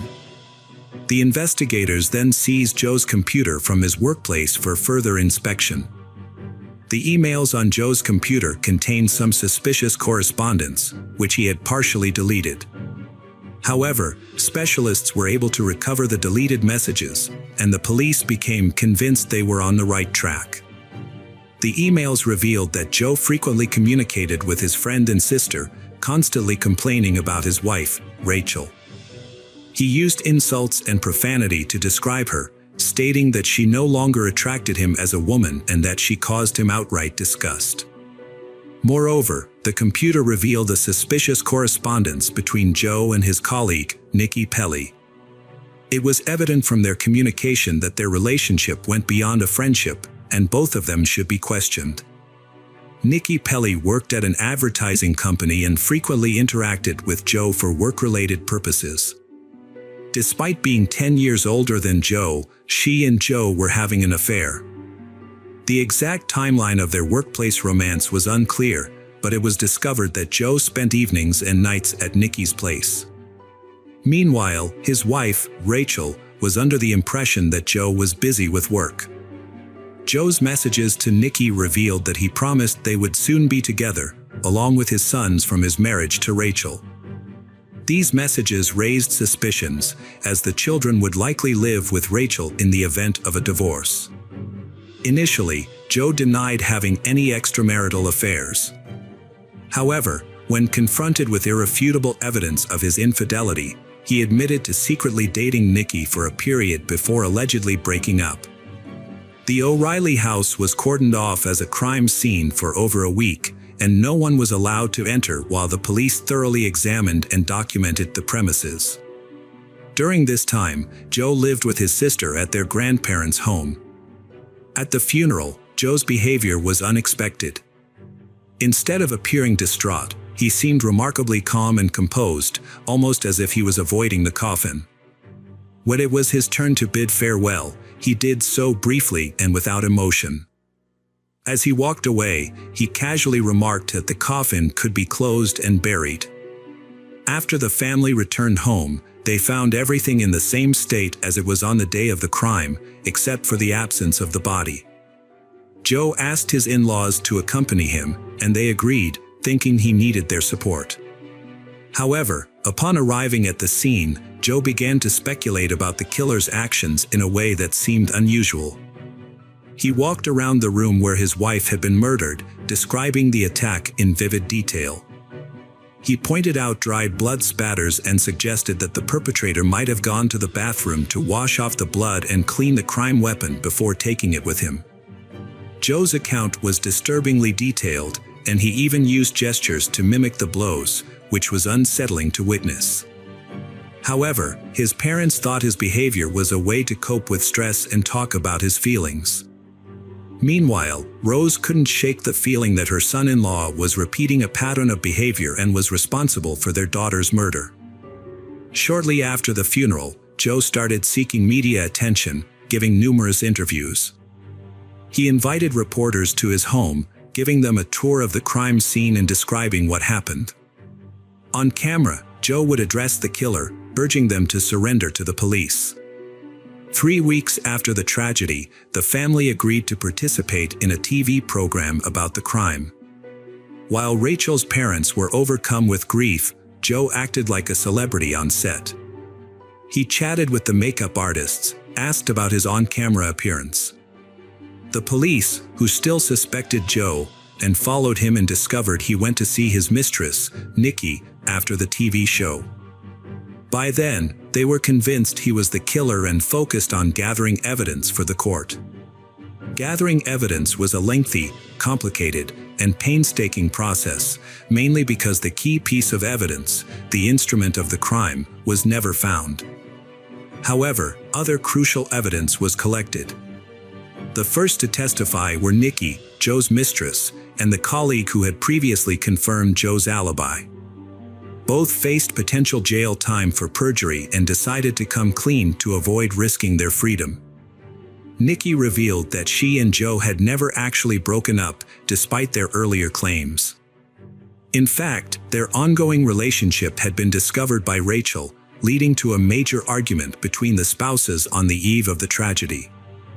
The colleague, on the other hand, admitted that he wasn't entirely sure if Joe was at the bus station on the other side of the city at the time of his wife's murder. He had simply corroborated Joe's story as a favor, without realizing at the time that Joe was a suspect in the crime. Investigators also recovered incriminating correspondence from Joe's computer, including messages where he insulted his wife and made plans for a future with Nikki and their children. Furthermore, after reviewing numerous interviews with Joe and footage from a TV program, police concluded that he had described the crime in disturbing detail, suggesting that only the perpetrator could have known such specifics. Joe's careless comments helped investigators piece together the events of the crime. He began the day by intentionally making an appearance at the gym, ensuring he was captured on camera. Later, he informed his colleagues that he would be working in a different part of the city, and his phone might be out of range. However, instead of heading to the bus station as he claimed, he returned home and armed himself with a dumbbell. He lay in wait in the marital bedroom for his wife, who had taken their children to kindergarten.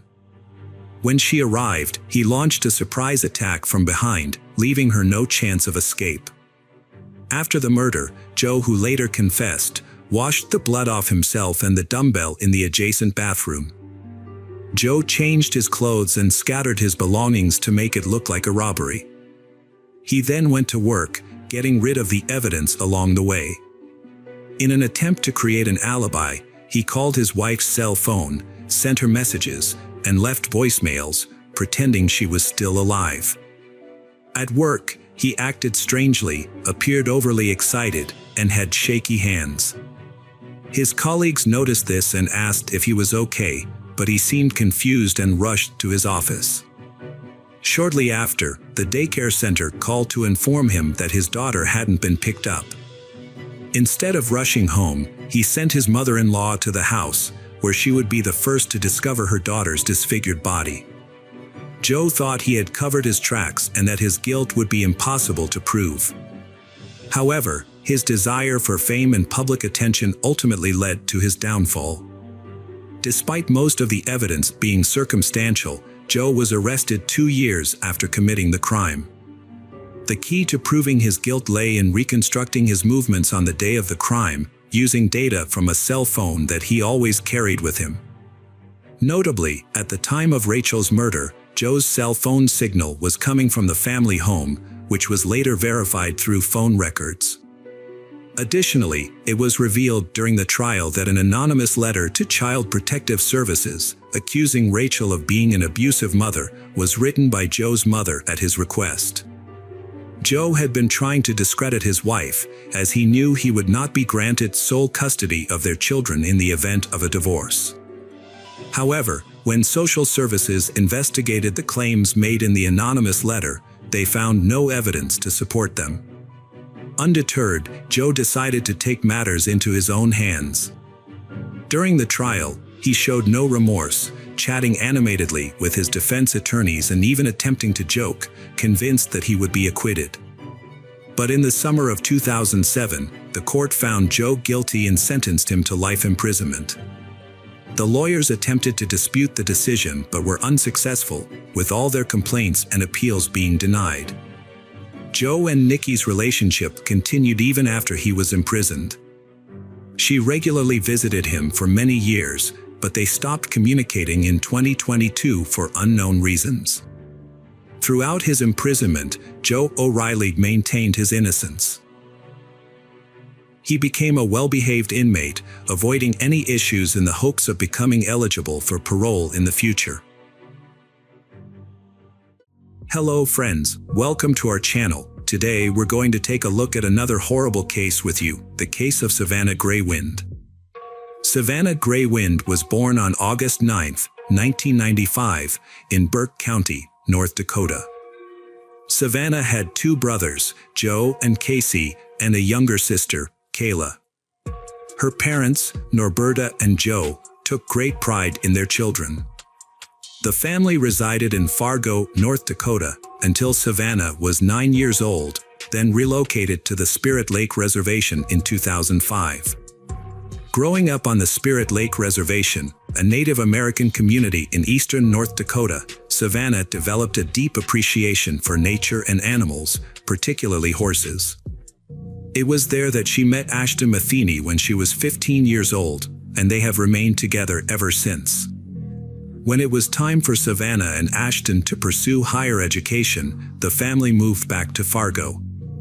Savannah secured a job at a nursing home caring for the elderly, began studying to become a nurse, and was preparing to take her certification exam in September. At this point in her life, Savannah was a happy young woman expecting her first child. She and Ashton had found an apartment, paid a deposit, and planned to move into their own home in early September. Meanwhile, Savannah was living with her parents in a basement apartment of a 7-unit, 3-story building. Unbeknownst to her, Brooke Cruz, 38, and William Hone, 33, rented an apartment on the 3rd floor of the same building. Brooke Lynn Crew grew up in a neighborhood in Bradenton, Sarasota, Florida. Her parents divorced when she was young, leaving Brooke and her 6 siblings to live with their mother. According to her sister, the family had a relatively comfortable life. Brooke underwent significant changes during her teenage years, transforming from a caring girl to a troubled teen. She was shuffled between foster homes, losing contact with her siblings. Brooke was imprisoned in Missouri in 2002 for falsifying documents, then arrested again for parole violation in Texas. She married Carl Crew, a carpenter from Minnesota, at 27, had 2 more children, and worked as an administrative assistant. The marriage ended in divorce in 2009, with the father granted custody of the children. Brooke kept diaries throughout her life, recording tumultuous relationships and self-doubt. Brooke believed Carl had emotionally traumatized her through bullying and belittling. Despite this, she took steps to move forward, studying psychology and joining a dating site, where she met Andrew Murray, a chef from Australia. She relocated to Australia in late 2011. In January 2012, Brooke had an argument with her ex-husband over child custody. The situation escalated, and Brooke allegedly attacked him with a knife, leading to her arrest. She fled to Australia using false documents and married Andrew, but their 6-month marriage ended when he discovered her past. After returning to the U.S., Brooke was involved in a custody battle for her children. She then met William Hone, a 28-year-old convicted of child abuse, and fell in love with him despite his concerning past. Brooke began taking steps towards a fresh start, including finding a job in 2013. Brooke turned her hobby into a profession by studying psychology at Minnesota State University. She developed a particular interest in the psychology of serial killers and wrote a well-received paper. However, her personal life struggled due to a codependent relationship with William, marked by excessive drinking and substance abuse. Despite her outward success, Brooke's mental health deteriorated, leading to withdrawal, strained relationships at work, and a job change. Her obsession with dark human psychology exacerbated her emotional turmoil. The situation culminated on December 23, 2014, when Brooke lost custody of her children and was hospitalized for a panic attack, receiving a PTSD diagnosis. In 2015, Brooke wrote about feeling drained in her relationship with William Hahn. She felt he no longer made an effort to be intimate, and their moments together were brief and unsatisfying. As time passed, Brooke became withdrawn and isolated, exacerbated by a gallbladder disease diagnosis. The situation escalated in 2016 when William brutally beat her, pleaded guilty to assault, and was ordered to stay away. The relationship had deteriorated to the point where there were no longer any healthy moments. A major issue was that Brooke had become unable to have children following an abortion in 2011. Despite this, her partner William continually pressured her to have a child. In an attempt to keep him from leaving, Brooke lied about being pregnant in early 2017, even going so far as to email him a fake ultrasound picture and a photo of a positive pregnancy test. To further convince William, Brooke found a recording of a random baby's heartbeat online and presented it as the heartbeat of their unborn child. However, by August 2017, it became clear that Brooke was not pregnant. William, having already announced the pregnancy to those around him, was unwilling to admit the truth and instead demanded that Brooke produce a child. With her medical knowledge, Brooke began compiling a list of items needed to induce labor, driven by her desire to appease William's demands. On a Saturday afternoon in August, Brooke visited Savannah at her downstairs apartment and offered her $20 to model a dress Brooke was supposedly making. Savannah agreed and, before heading upstairs to Brooke's apartment, ordered a pizza, expecting to eat it when she returned home an hour later. She had to drive her younger brother to work later that day. However, Savannah failed to return on time. Her brother went to Brooke's apartment around 2:30 p.m. and heard the sound of a sewing machine, but no one answered the door. A few minutes later, Savannah's father, Joe, also visited Brooke's apartment and knocked on the door. Brooke shouted that they were still working on the dress and that Savannah was trying it on, which was why she couldn't answer the door. As Savannah's mother, Norberta, returned home, she drove her son to work herself. She found the pizza untouched and tried to contact Savannah by text, but received no response. Norberta then visited Brooke's apartment, looking for her daughter. She noticed that Savannah's shoes, purse, car keys, and belongings were still in the apartment. Given Savannah's pregnancy and related discomfort, it was unlikely she would go for a walk. Norberta called Ashton, hoping he might have picked up Savannah, but he said he hadn't heard from her either. Later that day, the police searched Brooke and William's apartment, as it was Savannah's last known location. The landlord allowed them in and did not obstruct their search. However, since they didn't have a warrant, the police did not search closets or behind closed doors. The police department explained to the family that Savannah was an adult and capable of making her own decisions without informing her family. With no evidence of a crime having occurred in or near the home, investigators concluded that Savannah had left voluntarily. The family was upset by the police department's indifferent attitude towards the case. The police conducted 2 more searches of the apartment but found nothing. However, William would later admit that during one of the searches, he hid the baby in a suitcase and Savannah's body in a dresser with the shelves removed. 2 days after the murder, they disposed of the dresser containing Savannah's body by dumping it into the river from a bridge. On August 23, 2017, William's co-workers informed the police that he had mentioned having a baby at home. That same day, neighbors of the apartment building reported hearing a baby crying from apartment number 5 and immediately contacted the police. With this new information, the officers obtained a warrant and returned to the apartment for a more thorough search, during which they found a live newborn baby girl. Brooke revealed that Savannah herself had secretly given her the baby just 2 days after Savannah's disappearance. According to Brooke, Savannah had previously expressed that she did not want the baby. In fact, Savannah had visited Brooke earlier to ask how she could induce labor on her own. Then, in the early hours of the morning 2 days later, Savannah showed up at Brooke's doorstep with the baby and handed him over. Savannah was reported missing, and the baby was taken into temporary custody by Cass County Social Services. A DNA test later confirmed the baby's parentage, and he was reunited with his father for a short period. 8 days after her disappearance, a fisherman discovered a body wrapped in plastic on the Red River near Harwood. The body was identified as Savannah's through a tattoo on her leg that read, "Too beautiful for Earth." Subsequently, Brooke, Crew, and William were charged with conspiracy to commit murder, conspiracy to kidnap, and providing false information to the police. They eventually began to confess to their crimes. Brooke initiated a physical altercation with Savannah, who was pregnant, by accusing her of stealing and mistreating her cat.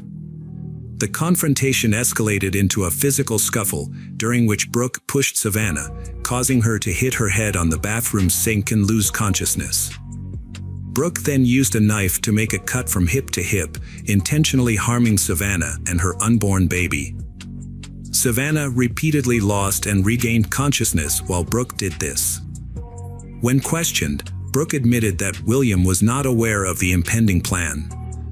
According to Brooke, William came home, entered the bathroom, and saw Savannah's injured body. He asked if Savannah was alive, and Brooke replied that she didn't know. William then left the bathroom briefly and returned with a rope, which he used to strangle Savannah, ensuring her death. After the murder, Brooke and William cleaned the bathroom, scrubbing the floor and walls, and hid Savannah's body in a bathroom closet. When police officers arrived at the door, Brooke attempted to remain calm and composed. The officers searched the apartment but, lacking a search warrant, were unable to thoroughly inspect the premises, including closets and dressers. As a result, they did not find Savannah's body.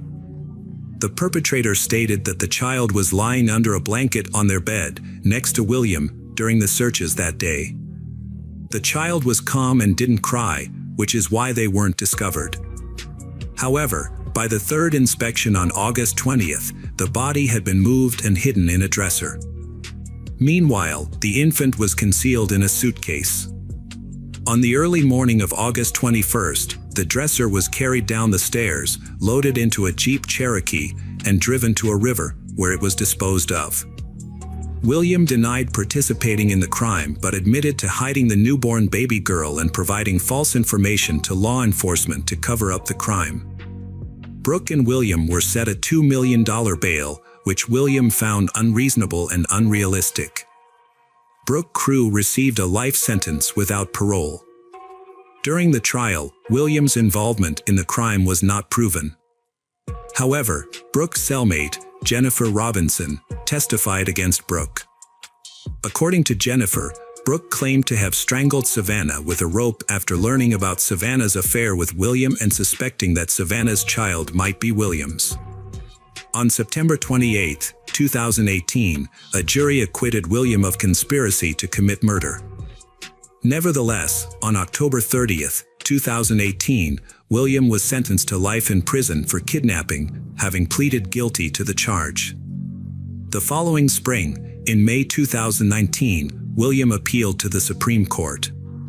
After a sentencing review trial on October 7, 2019, Judge Olin stated that despite the Supreme Court's dissent, he would still impose the harshest possible sentence, which was 20 years in prison.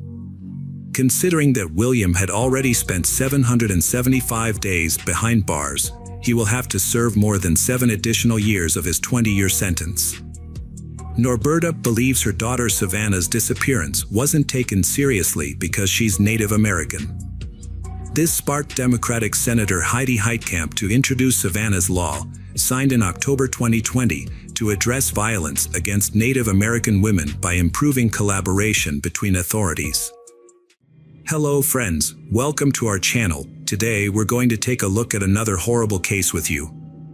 The case of Wang Nan.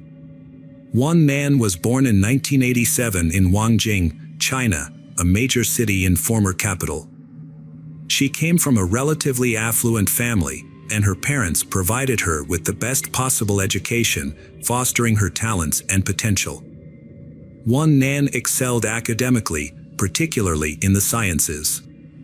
After completing her secondary education, she enrolled in a prestigious university, studying business and Finance fundamentals while mastering multiple foreign languages. Upon graduation, she landed a job at a large travel agency, where she established herself as a valuable, responsible, and highly motivated employee. Her career progressed rapidly, and she was soon assigned to Thailand to lead and develop a new branch. One man was a high-achieving manager at a travel agency, but she left to pursue her own business venture. She opened a Chinese restaurant in Bangkok, which quickly grew into a popular chain under her leadership. As a successful entrepreneur, Wang effectively managed and expanded her business. However, her professional success came at the cost of her personal life. Her last romantic relationship was during her university days, and once she started working, she had no time for dating due to her demanding schedule. Wang, nearing her 30th birthday, wasn't worried about her solitary life, consumed by her business. To improve her Thai skills, she enrolled in courses at a training center. There, she met Yu, who caught her attention by staring before approaching her in Thai. They briefly conversed, and Yu asked why she was studying Thai. Wang replied it was essential for her business growth. Yu proposed that they exchange business cards so they could arrange to meet again. As a courtesy, Wang gave him her card, and he gave her his in return. According to his card, Yu was involved in the export-import trade in Bangkok, but this information didn't make a significant impression on Wang, who simply put the card in her purse and forgot about it. In contrast, Yu seemed truly interested and followed up by calling Wang the very next day. However, she was too preoccupied with work at that time and politely turned down his invitation to meet for coffee. A few days later, the situation recurred. Wang declined another date, citing her busy schedule and preparations for a business conference where she aimed to expand her professional network. However, Yu appeared at the event, bearing a lavish bouquet of flowers. He waited for Wang to become available, then approached her and asked her out again. Wang was won over by Yu's persistence, as no one had ever pursued her so fervently. She agreed to dinner, marking the beginning of an unexpected romance. Yu fell deeply in love with Wang, showering her with attention, surprises, and gifts. He sent flowers and sweet notes every morning and called her twice a day. Wang's feelings were mixed, irritated by his intensity but flattered by his efforts. She found herself in a romantic relationship again, swept up by his wooing. Wang Man was thrilled to discover that Yu shared her passions and hobbies. To win her heart, Yu made an effort to learn how to cook her favorite meals and surprised her with tickets to thrilling events. Not only was Yu charming, but he was also very supportive, always willing to lend a hand whenever Wang Nan needed it, whether at work or at home. Wang Man felt like she was on cloud nine, but one thing bothered her. After just a few months of dating, Yu was already talking about getting married and even suggesting names for their future kids. Wang Man was taken aback by Yu's eagerness, but he justified it by pointing out that they were both in their 30s and it was time to start a family. Wang Man was unsure how to respond, feeling uncertain about Yu's suitability as a life partner. After a heart-to-heart conversation, where Wang Nan expressed her doubts, Yu vowed to prove his love. That night, he sent her a heartfelt letter, reaffirming his commitment to being a devoted husband and father. In the morning, Wang found Yu waiting on her doorstep with a bouquet of flowers. He proclaimed his serious intentions and readiness to marry her immediately. One man joked that the courthouse wouldn't be open for another hour and a half. However, Yu suggested going there right away, and if it was open, they would register their marriage on the spot. Wang agreed, confident that the courthouse would be closed. But to her surprise, they found it open, and the officer was already at his desk, ready to register their marriage registration. It was revealed that Yu had made prior arrangements, requesting a special exception to formalize their marriage early in the morning. The wedding was unusual, with no guests, rings, wedding dress, or photos. Wang couldn't shake the feeling that it wasn't real, especially since she hadn't introduced Yu to her mother, with whom she was very close. Before she knew it, she was holding a marriage certificate. Wang and Yu had a troubled family life. Wang regretted her marriage almost immediately after it was registered. Initially, she had hoped that Yu would be a good husband and a reliable partner. However, her hopes were soon dashed as Yu revealed his true nature. He spent most of his time at home playing video games, using his wife's money, and contributing nothing to the household income. When Wang asked him why he didn't work, Yu claimed that his business was experiencing a seasonal downturn and that he could take a break. However, this downturn had been ongoing for an extended period, prompting Wang to investigate her husband's business.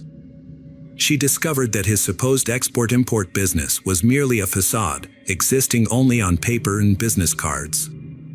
At that moment, Wang realized the gravity of her mistake in not creating a prenuptial agreement. This meant her husband, Yu, had the freedom to spend her earnings as he pleased and could claim her property in the event of a divorce. They had a heart-to-heart conversation, during which Yu broke down in tears, promising to turn his life around and find employment. However, it soon became apparent that he had no intention of looking for a job and was content to rely on his wife's financial support. Yu, a grown man, regularly behaved immaturely, devoting most of his time to playing computer games. On the rare occasions when he helped with household chores or assisted his wife at their restaurant, he would request money from her for personal expenses. Wang eventually reached her limit and informed Yu she wouldn't give him any more money until he secured employment. The next day, following this conversation, Yu vanished, taking their marriage certificate and Wang's identity card with him. It wasn't until the evening, when Wang received a call from her accountant inquiring about a large sum of money transferred from her account, that she realized the item were missing. She was shocked, as she hadn't authorized any transfers, but she immediately suspected Yu. The transferred amount exceeded $500,000, which Yu had moved into his personal account by providing the bank with their marriage certificate, Wang's documents, and a claim that the money was jointly managed. Wang immediately reported the theft to the police, and her husband, Yu, was tracked down a few hours later when he tried to withdraw some of the stolen funds. Yu broke down in tears and begged for his wife's forgiveness, revealing that he had accumulated a large debt due to his gambling addiction and was being threatened. It was also revealed that Yu had a previous run-in with the law, having served an 8-year prison sentence for robbery in China. Wang was both shocked and ashamed, realizing she was not as familiar with her husband as she had thought. Despite this, she viewed gambling as an illness and felt driven to support her husband in overcoming his addiction and resuming a normal life. Wang not only agreed to pay off half of Yu's debt but also offered him a job as a manager at one of her restaurants. Initially, Yu seemed grateful and took his new role seriously, even devising a successful strategy for the restaurant's development. However, his enthusiasm was short-lived, and he soon began spending more time playing computer games and engaging in other leisure activities. During that time, Wang found out she was pregnant and told her husband, Yu. However, he reacted strangely and aggressively, saying he wasn't ready for a child and wanted her to have an abortion. Wang refused, and Yu threatened to divorce her and divide their property through the court. He didn't speak to her for several days but then apologized and changed his behavior. Yu explained that he had said hurtful things in the heat of the moment but was actually happy about the pregnancy. He started showing care and helping out around the house again. 2 months later, Wang was happy because her marriage had improved, and Yu was being attentive and responsible. He was preparing their home for the arrival of the baby and doing his job as a manager. One day, Yu suggested getting life and health insurance for Wang because of her pregnancy, to protect her and the baby in case of unexpected events. Wang agreed and wondered why she hadn't thought of it earlier. They got the insurance the next day, and a couple of weeks later, Yu suggested taking a vacation to relax and unwind. Wang was initially hesitant about taking a trip, but her husband persuaded her by pointing out that they had never had a honeymoon and would soon be too busy with their baby to travel. He also emphasized that they needed a break to clear their minds after a tough period. Eventually, Wang agreed to the trip. Her husband took charge of planning the trip, choosing the destination, booking the hotel, and organizing activities to ensure a balance of excitement, education, and relaxation, given Wang's pregnancy. Wang was happy to let him handle everything and was pleased to see how enthusiastic he was about their vacation. On June 7th, they arrived at the park and spent the day exploring, taking in the beautiful views and sights. As it was a summer Friday evening, the park was crowded with visitors. As the evening wore on, Wang noticed that her husband was becoming increasingly agitated and nervous. When she asked if everything was okay, he replied that the large crowds of tourists were ruining their chances of a peaceful and private sunset viewing. Wang Nan eventually agreed that it would be romantic to watch the sunset, as the park would become less crowded as the sun dipped below the horizon. Yu climbed over the fence of the observation deck and called out to his wife, telling her about the breathtaking view. However, Wang refused to join him, citing the darkness and potential danger. Yu became angry but returned to her after a few minutes. He suggested that they should come back to the park to watch the sunrise instead. Since they returned to their hotel well past midnight, they decided to sleep in on Saturday and head back to the reserve early on Sunday morning. On Sunday, June 9th, a couple, Yu and Wang, visited the national park to watch the sunrise. They woke up at 3 a.m. and arrived at the park while it was still dark, finding the area mostly deserted. From an observation deck, they admired the dawn. Afterwards, Yu went down to a cliff and encouraged Wang to join him to see the rock paintings. Wang was hesitant, but Yu assured her it was safe and promised to help her down and then climb back up. She trusted him and cautiously approached the cliff. The view was breathtaking. Yu hugged Wang and asked if she had any regrets in life. She replied confidently that she didn't. Yu then ran his hand through her hair, kissed her cheek, and leaned in to whisper, "Die." He loosened his grip and pushed Wang down the cliff. He checked to ensure no one was watching, looked down but couldn't see where she had fallen. There was only silence, indicating no one had seen or heard anything. Yu walked calmly towards the park exit, intending to report the incident only after Wang was surely dead. However, a few hikers who had wandered off the trail spotted Wang's body on the rocks and quickly called for rescue.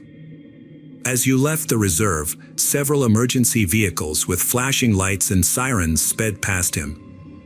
Realizing what was happening, he returned to the scene where his wife had fallen. Upon his return, Yu put on a dramatic display of grief, crying and screaming for help. Convinced that Wang was already dead, he thought no one would uncover the truth. But, as it turned out, Wang's fall was cushioned by tree branches, bushes, and rocks, which slowed her descent and saved her life, as well as the life of her unborn child. Though she suffered serious injuries, Wang suddenly opened her eyes and attempted to speak. Her husband's initial horror was evident to everyone present, but he quickly regained composure, leaned in close to Wang, and whispered in Chinese that she should remain silent if she wanted to live. Wang suffered severe injuries, including head trauma, multiple fractures, internal organ damage, and significant blood loss. Her spine was also badly damaged, leading doctors to worry that she might never walk again. She spent several days in a coma, during which her husband, Yu, stayed by her side. However, whenever he was alone with her, he thought about how to end her life without arousing suspicion. When Wang regained consciousness, Yu was extremely nervous, fearing she would reveal the truth to the police. He refused to leave her alone, even for a moment. Whenever he had the opportunity, he threatened her, claiming he had nothing to lose. Initially, Wang corroborated Yu's account, attributing her fall to dizziness. However, when Yu briefly left her side, Wang asked a nurse to call the police and prevent Yu from re-entering the room. It was then that she revealed the shocking truth, alleging that her husband had attempted to kill her. Yu burst into the room, claiming his wife was insane due to a head injury and that he would never hurt her or the baby. However, his words lacked conviction. and he was taken into custody at the hospital that same day. He faced multiple charges, including attempted murder and intimidation, for trying to silence his wife. Initially, Wong had hoped to save her pregnancy, as the baby had survived the fall.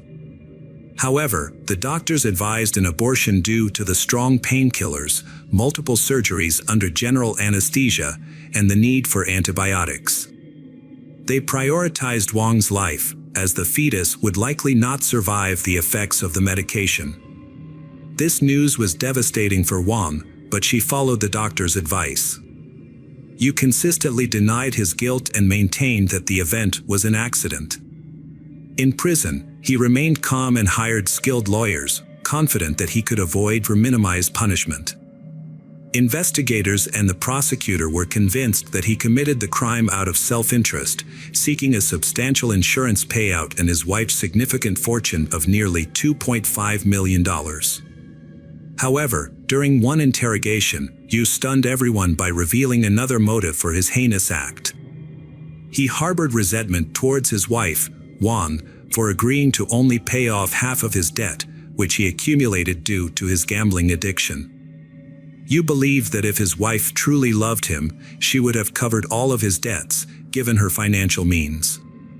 He concluded that Wong did not love him and felt justified in punishing her.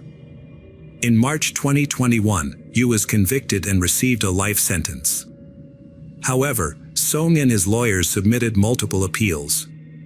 6 months later, the Thai court reduced the sentence to 33 years in prison, showing unusual leniency. Wong and her loved ones were shocked, arguing that such a light sentence would set a bad precedent and potentially encourage others to commit similar horrific crimes. In Yu's case, his relatives claimed that he was a wealthy businessman and that Wong married him for selfish reasons. However, this claim cannot be proven as Yu has nothing but huge debts. As for Wong, despite the doctor's predictions, she was able to recover after undergoing a series of complicated surgeries and a long rehabilitation process. She learned to walk again and spent most of her earnings on her recovery. In 2023, Wong returned to work and was able to revive her once successful business. She also founded an organization dedicated to helping women who are victims of domestic violence and runs her own blog, where she shares her experiences and warns women against making the same mistakes she did. Hello friends, welcome to our channel. Today we're going to take a look at another horrible case with you, the case of Kaler family. James Craig Kaler was born in 1963 in Weatherford, Texas. Karen Kaler White, his future wife, was born in the same city 2 years later, in 1965. They met while attending a Texas university in the early 1980s. At the time, Craig was a graduating engineering student, and Karen was a freshman studying humanities. They quickly discovered common interests and started a romantic relationship. Young and in love, they appeared to be the ideal couple, with Craig standing out as a top student due to his exceptional determination and engineering talent. After graduating in the late 1980s, they had a modest wedding with only close friends and family in attendance. They welcomed their first child, Emily, in 1991, and their second child, Lauren, in 1993. The family lived in a cozy house in Weatherford and enjoyed a comfortable lifestyle by local standards. In 1999, while Karen was pregnant with their third child, Craig received a lucrative job offer from a large utility company in Weatherford. His promotion coincided with the birth of their son, Sean, whom he cherished. Craig purchased a large house in a highly respected neighborhood in the city, along with a dependable car for his family. He became the main provider for the family, while Karen stayed at home. On the surface, the family appeared to be flawless. Their daughters, Emily and Lauren, were gifted in sports and music, frequently taking part in singing competitions and local activities. Emily was an outstanding student who went on to attend the prestigious pharmacy college, whereas Lauren, also an excellent student, aspired to enroll in a conservatory to pursue a music career. Their son, Sean, was a friendly, curious boy with a passion for mathematics and a dream of becoming an archaeologist. He had a close relationship with his parents and sisters. Craig supported the family financially, while Karen ensured the home was welcoming, took care of the children, and enjoyed baking. They was actively involved in community work, aiming to enhance their neighborhood, and had raised 3 gifted and wonderful children. However, despite their seemingly perfect life, the family was hiding numerous issues. In 2007, Karen confided in her younger sister, Linda, revealing that she was on the brink of a nervous breakdown. Karen expressed her distress over Craig's controlling behavior, which had been ongoing for years and was escalating. Craig insisted on a detailed record of every single expense, no matter how small, including daily household costs. Karen had to provide him with receipts from the supermarket, bank statements, and even report her daily activities while he was at work. The entire family was bound to a strict schedule set by Craig, dictating when they had to be home, sleep, wake up, eat, and even when they could be intimate. As time passed, Craig's need for control grew stronger. He became increasingly demanding and selfish, scheduling Karen's every move down to the hour. Karen felt trapped, with no personal time, only duties and responsibilities. She tried to meet all of Craig's demands, hoping he would eventually ease up and they could return to their previous life. However, Craig seemed to take pleasure in his control and showed no willingness to change. Linda was deeply disturbed by what her sister shared, having, like everyone else, perceived Craig as the ideal husband and family man, only to discover he was a tyrant at home. Despite this, Karen didn't want to break up her family and was financially dependent on Craig, along with their children. So, she decided to look for a job that could provide a stable income.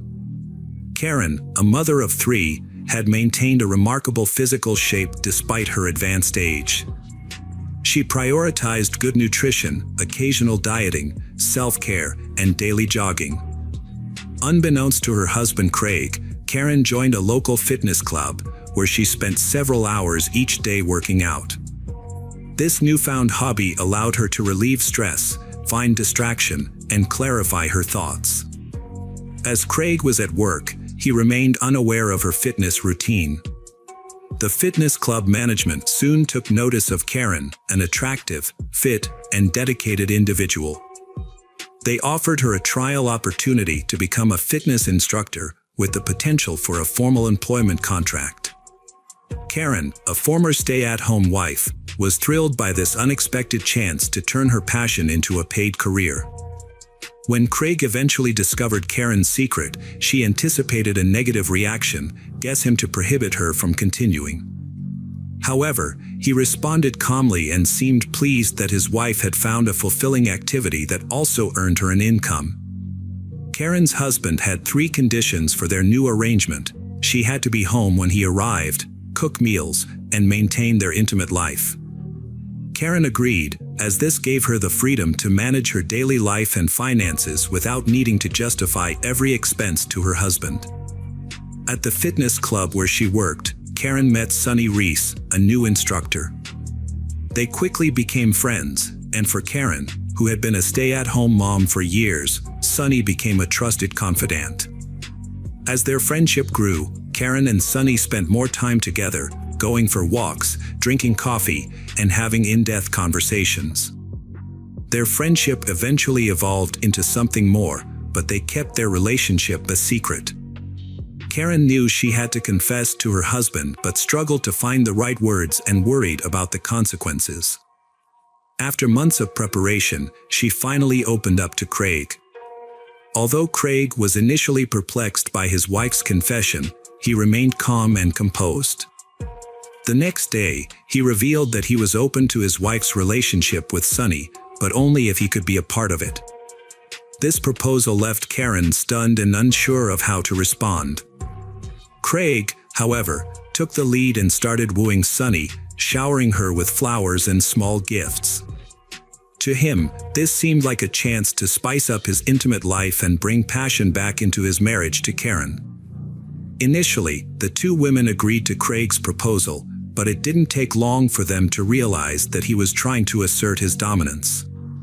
Their unusual love triangle was short-lived, and Craig was eventually told that he was no longer welcome in their relationship. Feeling offended, Craig ordered Karen to end the affair immediately, but she continued to see Sonny, having genuinely fallen in love.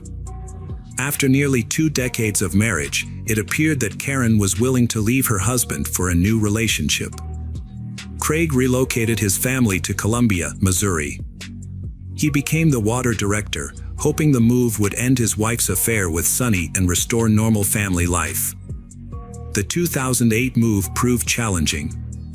The children adapted to new schools and made friends, while Craig thought he'd severed ties between Karen and Sonny.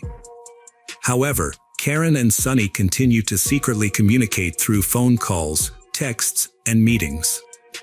Karen and Sonny would meet halfway at a roadside hotel, spending a couple of hours together before returning home.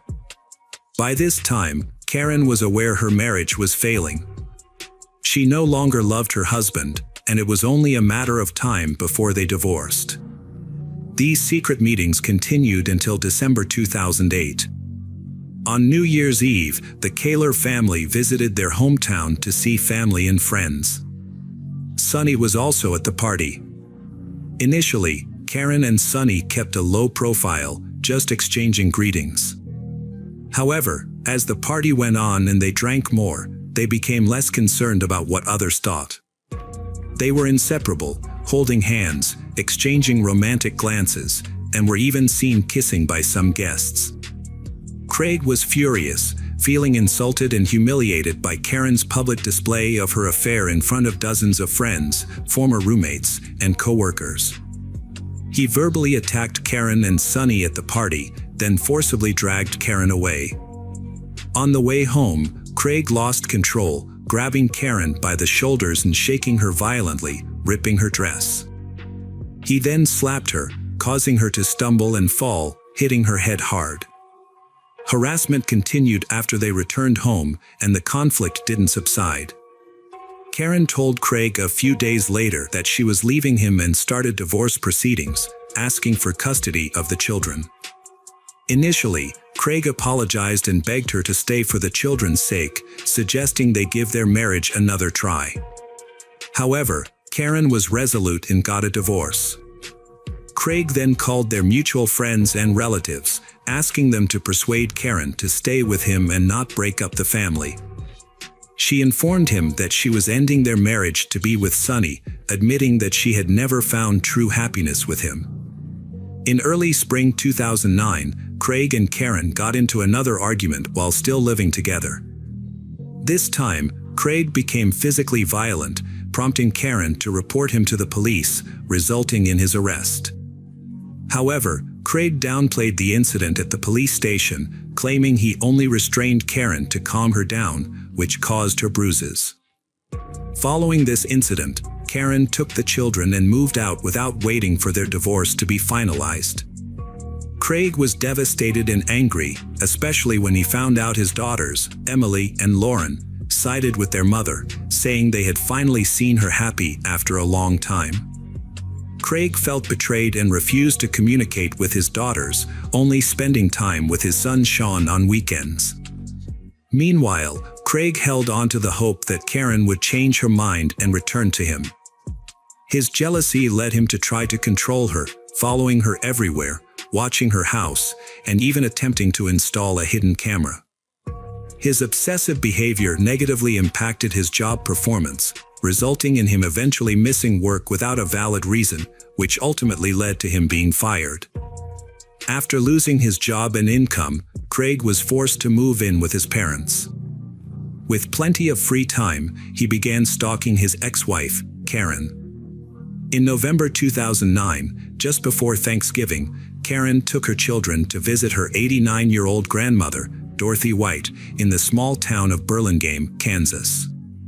On the evening of November 29th, the Burlingame Police Department received a call about a suspicious van and gunshots. Dorothy's neighbors reported seeing a small truck pull up to her house, and a man got out and entered the house. They heard screams and gunshots, but didn't intervene, fearing the man was armed. The man quickly left the house and drove away. When police arrived, they found a terrified 10-year-old boy, Sean Kaler, calling for help. He couldn't explain what happened, but police soon discovered a horrific scene.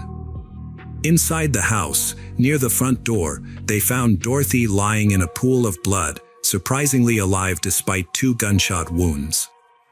In the kitchen, police discovered 44-year-old Karen's body. She had been shot in the chest and then fatally shot in the head at close range by her ex-husband, leaving her no chance of survival. Nearby, between a wall and a couch, lay the body of Karen's 18-year-old daughter, Emily. Emily had attempted to hide from her enraged father but was found and killed with 2 point-blank shots. Upstairs, in a second-floor bedroom, Emily's younger sister Lauren was found in a pool of blood, still alive. Lauren fatally begged for her life, repeatedly stating that her father was responsible for the attack. Lauren and her great-grandmother were immediately rushed to the intensive care unit of a nearby hospital. Unfortunately, despite medical efforts, neither survived. Lauren died on December 1 due to massive blood loss and internal organ damage, while her great-grandmother passed away a few hours later. The only person who survived, Sean, was in shock. Psychologists helped him deal with the trauma he experienced, and since he was the only one who saw what happened at his great-grandmother's house, he needed to be questioned carefully. That evening, Sean's mother was preparing dinner in the kitchen when he approached her to ask for his favorite pies. Suddenly, the back door swung open and his father, Craig, entered with a shotgun. Without a word, Craig pointed the gun at his ex-wife and shot her, then fired again at closer range. Sean was initially frozen in horror, but when his father turned to him and stared silently, he realized he had to escape. He jumped out the open back door and ran towards the main entrance, hoping to alert his grandmother, sisters, and get help. However, upon reaching the threshold, Sean heard more gunshots and, fearing for his safety, hid in a nearby outbuilding. He heard additional shots and waited in terror. Craig was immediately added to the wanted list, with a warning that he was armed and extremely dangerous. The police received reports of a speeding truck, which helped them quickly determine the direction Craig was heading. At one point, Craig abandoned his vehicle in a wooded area and began walking down a deserted road. Law enforcement caught up with Craig the next morning and arrested him without resistance. In the vehicle, they found a rifle, ammunition, and medication for depression and anxiety next to the driver's seat. Craig appeared confused and frightened, admitting to being armed but stating he had no intention of using the weapons. At the police station, Craig initially confessed to his crimes and openly shared his story with the investigating officer. He explained how his wife's infidelity with Sonny and their public humiliation of him had led to his downward spiral. He shared how his efforts to save his marriage resulted in job loss and further erosion of his self-respect. Overcome with emotion, Craig expressed regret and a sense of betrayal by those closest to him, including his daughters. Craig's trial started in December 2010. His lawyer, Thomas Heaney, advised him to recant his initial confession and blame his actions on mental illness and insanity. This was Craig's only way to avoid the death penalty for the murder of 4 people. Heaney argued that Craig's mental state was severely impacted after his wife left him for someone else, his children sided with their mother, he lost his job, and had to move back into his parents' home. According to Heaney, these factors led to Craig's breakdown, causing him to commit the crime while insane and unaware of his actions. However, prior to 1995, a law in Kansas allowed for leniency if a defendant pleaded insanity, but this law was repealed. The prosecution found no evidence of insanity in Craig's actions, only deliberate planning. Craig bought guns and ammunition beforehand, went to the house where his family was, shot each victim twice to ensure no chance of survival, but intentionally let his son Sean escape. In August 2011, Craig was convicted of all charges and received a death sentence. At the final hearing, 12-year-old Sean testified, stating he didn't want his father to die because he was his only remaining close relative. Despite numerous appeals, the verdict remained unchanged. Today, Mr. Kaler is still imprisoned, fighting to have his case reviewed and the death sentence overturned. Following the death of his mother and sisters, Sean is now an adult, having completed his education, and has chosen to stay and work in his home state. Hello friends, welcome to our channel. Today we're going to take a look at another horrible case with you, the case of Joseph Saunier. Joseph Saunier was born in 1955 to a respected family of doctors in Shreveport, Louisiana. From a young age, he aspired to follow in his family's footsteps and become a skilled doctor. He earned a Bachelor of Science in Medical Science from the University of Baton Rouge in 1976. Joseph then applied to Louisiana State University in Shreveport and began working at Parkland Hospital in Dallas, Texas. While pursuing his university studies, Joseph successfully balanced his academic and professional responsibilities. He took on additional workload at the university and honed his skills through hands-on experience at the hospital. His hard work and dedication did not go unnoticed, and in his final year of training, he was appointed chief resident. After completing his studies, Joseph specialized in pathologic anatomy and went on to become a respected pathologist and laboratory director in Lubbock, Texas. However, his personal life was marked by tragedy, including the loss of she he loved. Joseph's 27-year marriage, which he had considered happy, ended in divorce when his wife fell in love with another man. Despite his own heartache, Joseph accepted her decision and agreed to the divorce, believing that she he loved had found happiness with someone else. Joseph was a man of strong character, nobility, and responsibility. Even after his divorce, he maintained a warm relationship with his ex-wife, Becky, and continued to support their two sons. This showed his resilience and strength in the face of adversity. When Becky tragically died at the hands of her new husband 2 years later, Joseph was shocked. He often thought back to their family years and mourned the loss. However, he remained a source of strength for his family. He took care of all the organizational and funeral expenses and helped his sons cope with the trauma. The tragedy had a profound effect on Joseph, who initially coped by immersing himself in his work and raising his sons. Later, he chose to start fresh in a new city with a new partner, relocating from Dallas to Lubbock, Texas in 2007. There, he took on the role of chief pathologist at Covenant Health System. Joseph sought a new hobby and enrolled in a local dance studio. The classes not only brought him joy but also provided opportunities to meet new people, including women. One warm summer evening, Michelle Tina walked into the dance class, and Joseph was immediately captivated. Michelle, with her elegance, great sense of humor, and sparkling eyes, lit up the room. Joseph, 57, knew right away that she was someone special. Michelle, 47, was equally taken with Joseph. She admired his confidence, respectful demeanor, and smooth dance moves. As they paired up to dance, they discovered a perfect harmony. Joseph and Michelle's connection deepened over time. He asked her to start a romantic relationship, and she accepted. Michelle had a captivating presence that inspired Joseph to make significant life changes. Leaving Amarillo, Joseph's new lover, Michelle, was escaping the fear and anxiety caused by her involvement with Thomas Dixon, a married plastic surgeon and owner of a private clinic. Their relationship began in 2008 when Michelle visited Thomas's clinic for Botox injections, initially starting as a friendly interaction that progressed into a romance. As a successful and independent woman, Michelle had built a career as an NFL executive and raised 4 grown children. She was free from obligations and didn't need anything from anyone.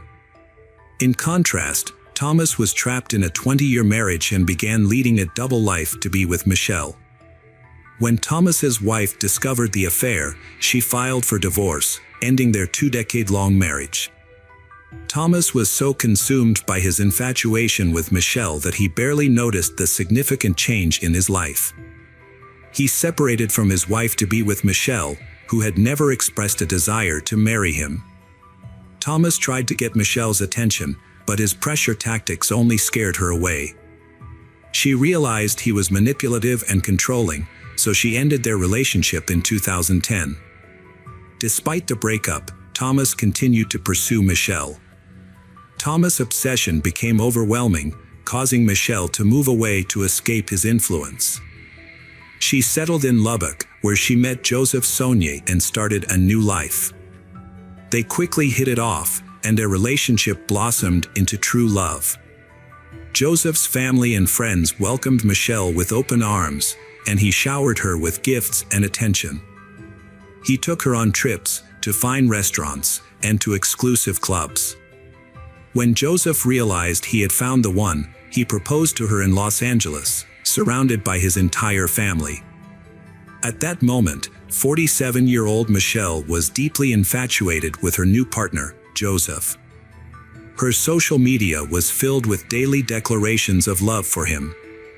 As a result, her former lover, Thomas Dixon, became aware of her new relationship and was emotionally shaken to learn that Michelle had moved on and was planning to marry Joseph. Thomas realized he couldn't win Michelle back but still proposed rekindling their past romance, suggesting they become lovers again. However, Michelle firmly rejected his proposal and informed Joseph about the situation. As time passed, Michelle and Joseph began to feel like they were being watched. They even caught a glimpse of what appeared to be a camera flash through their backyard window but initially didn't think much of it, underestimating the severity of the situation. Things took a turn for the worse on July 11, 2012. A landscaper arrived at Joseph's home to discuss a remodeling project and was unable to reach Joseph. When he found an open door, he cautiously entered the house, finding it in disarray with a bullet hole near the entrance, suggesting a possible intruder. Upon searching the premises, the landscaper discovered the body of Joseph Saunier in the garage. Joseph had multiple stab and gunshot wounds. Believing the perpetrator might still be in the area, the landscaper left the house and called for emergency assistance. At 2:48 p.m., police received the call and immediately sent several patrol cars to the scene. Responding officers confirmed the identity of Joseph. A bottle with a hole shot through the bottom was discovered at the scene, suggesting that it had been used as a makeshift silencer for a gun. A forensic team was called in to collect evidence, which included the bottle and blood samples. The perpetrator seemed to have been careless, leaving behind a significant amount of evidence. The DNA from the bottle and blood samples were sent to a lab for analysis. Neighbors who were interviewed by detectives reported that they didn't see or hear anything suspicious. Unfortunately, there were no nearby CCTV cameras to capture the incident. According to the investigation, the perpetrator entered the house through a large window overlooking the backyard, which made the attack unexpected. The attacker confronted Joseph in the dining room and shot him. The wine bottle was likely used as a makeshift silencer at this point. Despite being shot, Joseph was still alive and made his way to the garage, where the attacker caught up with him and stabbed him multiple times. The autopsy revealed that Joseph had suffered 5 gunshot wounds and 11 stab wounds. The evidence suggested that the murder was not a random act, but the killer's identity and motive remained unknown. The investigation focused on Joseph's close friends and family. Michelle reported that she and Joseph had experienced strange occurrences in the months leading up to the murder. She believed that Joseph was being stalked and had seen a suspicious person lurking around his house. Joseph had also received persistent and unsettling phone calls and texts in the days before his death. Officers verified the information, but they suspected that the calls and messages were from other women Joseph was involved with. Since witnesses reported that Joseph was in contact with multiple women at the same time, investigators asked Michelle if she knew about these other women. Michelle claimed she was unaware of them. Joseph's sons defended their father, stating that he would never cheat, as it was not in his character. However, investigators continue to explore the possibility of a crime motivated by jealousy. During the next interrogation, Michelle cracked under the pressure, broke down in tears, and admitted that she knew several women who might be involved in the crime. Michelle revealed that several of Joseph's former girlfriends were constantly harassing him. Although he ignored them, they continued to express their disapproval of his upcoming wedding to Michelle. One of these women was a persistent caller and writer from Florida. Another was a nurse and colleague of Joseph, who regularly contacted Joseph. During this interview, Michelle mentioned Thomas Dixon. Until then, Michelle had not linked Thomas to the murder, as he had seemingly moved on with his life after she ended their affair. The police considered Thomas a viable suspect and decided to question him. Thomas willingly talked to the detectives. He admitted to being deeply in love with a woman named Michelle and revealed that he had divorced his wife for her. However, Michelle had refused to be with him, and Thomas eventually gave up and started a relationship with a younger woman. Thomas's new girlfriend, a medical student, provided a solid alibi for him, confirming he was at work and with her at the time of the crime. Additionally, all suspects, including Michelle, had unshakable alibis. The detectives attempted to identify potential enemies of Joseph or individuals who stood to gain financially from his death, but no new leads emerged. When the lab results arrived, the case seemed to be at a standstill. Unfortunately, the forensic analysis did not provide any clarity. Although the DNA sample from the bottle did not match Joseph, the police database was unable to identify the owner of the DNA found at the crime scene. In a surprising turn of events, the police received a call from Paul Reynolds. He claimed that his roommate, David Shepard, had recently confessed to committing a murder in Lubbock. According to Paul, Shepard had attempted to take his own life after the crime but was rescued. Paul shared information with the police that Shepard had told him about the crime.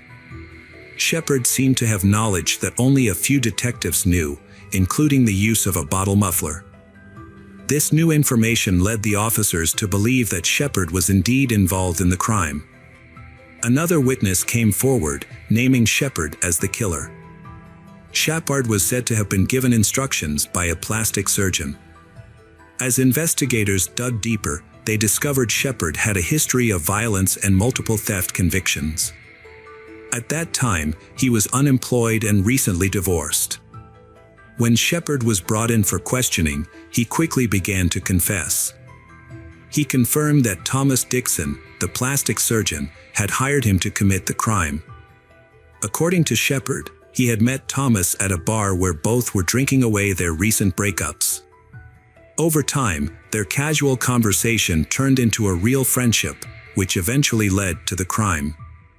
Thomas Dixon shared a sad tale of lost love, lamenting the fact that his ex-partner Michelle had left him for someone else and was now planning to get married.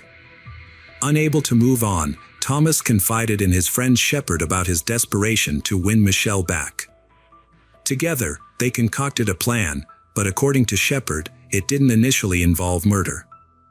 Their goal was to tarnish the reputation of Michelle's fiancé, Joseph, so that she would leave him and return to Thomas. To accomplish this goal, Thomas and Shepard hired women to pretend to be Joseph's mistresses for $1,000 each. These women were instructed to seduce Joseph, and a series of events was staged to create the impression that Joseph had fathered a child with one of them and then abandoned her. Despite these efforts, Joseph denied the allegations, and Michelle believed his denials. Initially, they suspected they were being stalked due to some suspicious activity, but it was later revealed that the activity was just Shepard visiting their house that night. He used his phone's flashlight to create the illusion that they were being watched. After their initial tactics failed to cause tension in their relationship, Thomas devised a more extreme plan. He offered Shepard 3 silver bars, valued at around $110,000, to kill the pathologist. Shepard accepted the offer, and as an act of good faith, Thomas gave him one of the silver bars. Shepard then sold the bar to a pawn shop. David Shepard reported that when he arrived at Joseph's house, events escalated out of control, resulting in an unintentional shooting. Shepard claimed he was in shock and shouted to check on Sonia when he didn't respond. He followed Sonia into the garage, where he found him lying flat, and upon checking, discovered he had no pulse. Shepard confessed to stabbing Joseph Sonia multiple times in an attempt to cover up what he described as involuntary manslaughter. He admitted to having the opportunity to call for emergency help but chose not to. After the stabbing, he mutilated the remains, took the rest of the bullion, and later attempted to take his own life. Shepard maintained that he initially agreed to participate in a crime without fully understanding what it entailed. When confronted with the reality of killing Joseph, he realized he was incapable of doing so.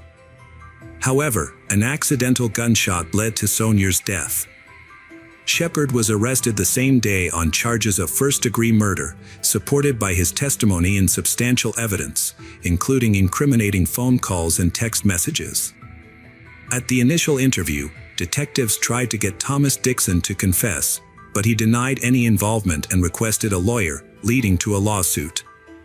Meanwhile, David Shepard pleaded guilty to his role in the crime and waived his right to appeal, as part of a deal with the prosecutor. He was sentenced to life without parole instead of facing the death penalty. Thomas Dixon, who only had circumstantial evidence against him, pleaded not guilty. However, during the trial, key witness David Shepard unexpectedly testified that he committed the crime alone and that Dixon was not involved. Shepard claimed under oath that the silver bars were meant to invest in a business they were planning to start together. The jury couldn't reach a unanimous verdict, resulting in a retrial. In 2016, the second trial took place, and Dixon was found guilty of first-degree murder, receiving a life sentence without parole. His lawyers appealed the decision, and the judgment was reversed. Dixon was released on $2 million bail, but the case wasn't over. The prosecutor's office sought to have the original sentence reinstated by the state's highest criminal court, and if that failed, a third trial would be held. The prosecutor's office filed a motion on February 11, 2019, which was granted in April 2020. As a result, the bail was revoked, and an arrest warrant was reissued. The Texas Court of Criminal Appeals later overturned the lower court's decision, upholding Thomas Dixon's original sentence. The judge ordered that Dixon must continue serving his life sentence without parole. He is currently imprisoned in La Mesa, Texas. Hello friends, welcome to our channel. Today we're going to take a look at another horrible case with you, the case of Nicole Peets. Nicole Peets was born on February 26, 1973, in King County, Washington. Her parents, who later divorced while Nicole was still in school, had her as their only child together. During her high school years, Nicole was a lively and sociable individual who participated in sports and had a charming personality. She had many friends and enjoyed trips to the countryside, with Lake Sammamish, located east of Seattle, being her favorite vacation spot. She spent her summer vacations there every year. After high school, Nicole attended Western Washington College, where she studied public relations. Alongside her studies, she continued to engage in sports and maintained an excellent physical shape. She decided to turn her passion for sports into a career and landed a job as a trainer at a local sports club. There, she quickly earned the respect of her colleagues and gained a loyal client base who regularly attended her group classes. At the same time, Nicole pursued higher education in management and eventually secured a job at a major mobile communications company. Outwardly, Nicole appeared to be a friendly and sociable person who was always willing to help others. However, few people realized that she was hiding a great deal of pain and misery behind this facade. As a teenager, Nicole struggled with addiction after her parents got divorced. This event was traumatic for her fragile and still developing psyche, leading her to rebel and seek solace in bad company and alcohol. Unfortunately, this led to a severe addiction that lasted for several years and had a devastating impact on Nicole's physical and mental health. Her mother, Gail, was often away from home due to her demanding job as a flight attendant and didn't notice the warning signs. Nicole lived with her elderly grandmother, who also didn't initially realize that her granddaughter was regularly consuming alcohol. By the time the truth came to light, the damage had already been done. Fortunately, Nicole's mother was there to support her. Gail not only arranged for Nicole to receive therapy but also attended AA meetings with her, helping her to open up and overcome her addiction. By that time, Gail had remarried, and her new partner, Rod, was very supportive of Nicole. He treated her like his own daughter and believed she could overcome her addiction. Nicole took therapy seriously, attending every session, and soon overcame her addiction. However, the effects of alcohol on her health were significant. Nicole developed severe pancreas problems, requiring surgery. More devastatingly, her early alcohol abuse damaged her reproductive system, rendering her unable to have children. After overcoming her addiction in the mid-1990s, Nicole met her future husband, David, at her new job at a sports club. David, a regular at the club, was a tall, handsome young man who was diligent about his fitness routine. He was immediately drawn to Nicole, and she, too, noticed the attractive young man and became interested. Although David was 4 years younger than Nicole, the age difference did not bother them. The relationship between Nicole and David gradually developed into a romantic one, which lasted almost 8 years before they got married in 2002. Their intimate wedding ceremony in Hawaii was attended only by their closest friends and family. After exchanging their vows, they moved to a quiet town called Linwood in Washington state, where they bought a home and began their new life together. Nicole was known for being sociable, friendly, and had a talent for building relationships. She quickly formed close bonds with the neighbors and had a passion for animals, with multiple dogs being part of the family. Because unable to have children of her own, she directed her maternal instincts towards her pets. David and Nicole were viewed as the epitome of a happy married couple, with a seemingly perfect relationship that brought them joy. One of Nicole's many hobbies was cooking, and she excelled at it. She delighted her husband and impressed guests with her culinary skills, taking pleasure in sharing meals and company with those she loved. Tragedy struck when Nicole disappeared on the eve of her 33rd birthday in 2006. Nicole failed to report to work and was unreachable by her family throughout the day. Her mother, Gail, tried to contact her but was unsuccessful, prompting her to alert David, Nicole's husband, to see if he knew what was going on. However, David had also been unable to reach Nicole. When questioned, David revealed that he and Nicole had argued the previous day, and when she didn't answer her phone the next day, he assumed she was still upset. He waited until evening to attempt to apologize, only to realize Nicole was still missing. It wasn't until the evening of the second day, when Nicole still hadn't contacted her family and her phone was still unreachable, that the police decided to launch a search. They began by investigating the last known location where Nicole was seen, her home with David. An investigation of the room where Nicole Peets was last seen found no signs of evidence of kidnapping. The absence of her personal car suggested that she might have simply left on her own. The family turned to social media to spread the word and ask for help in finding their daughter. They also immediately flew to Linwood, where they started their own search efforts. They put up posters with her picture and spoke to people who knew her, hoping someone might have information about her whereabouts. The police searched for Nicole and her car, trying to determine the route she took on the day she disappeared.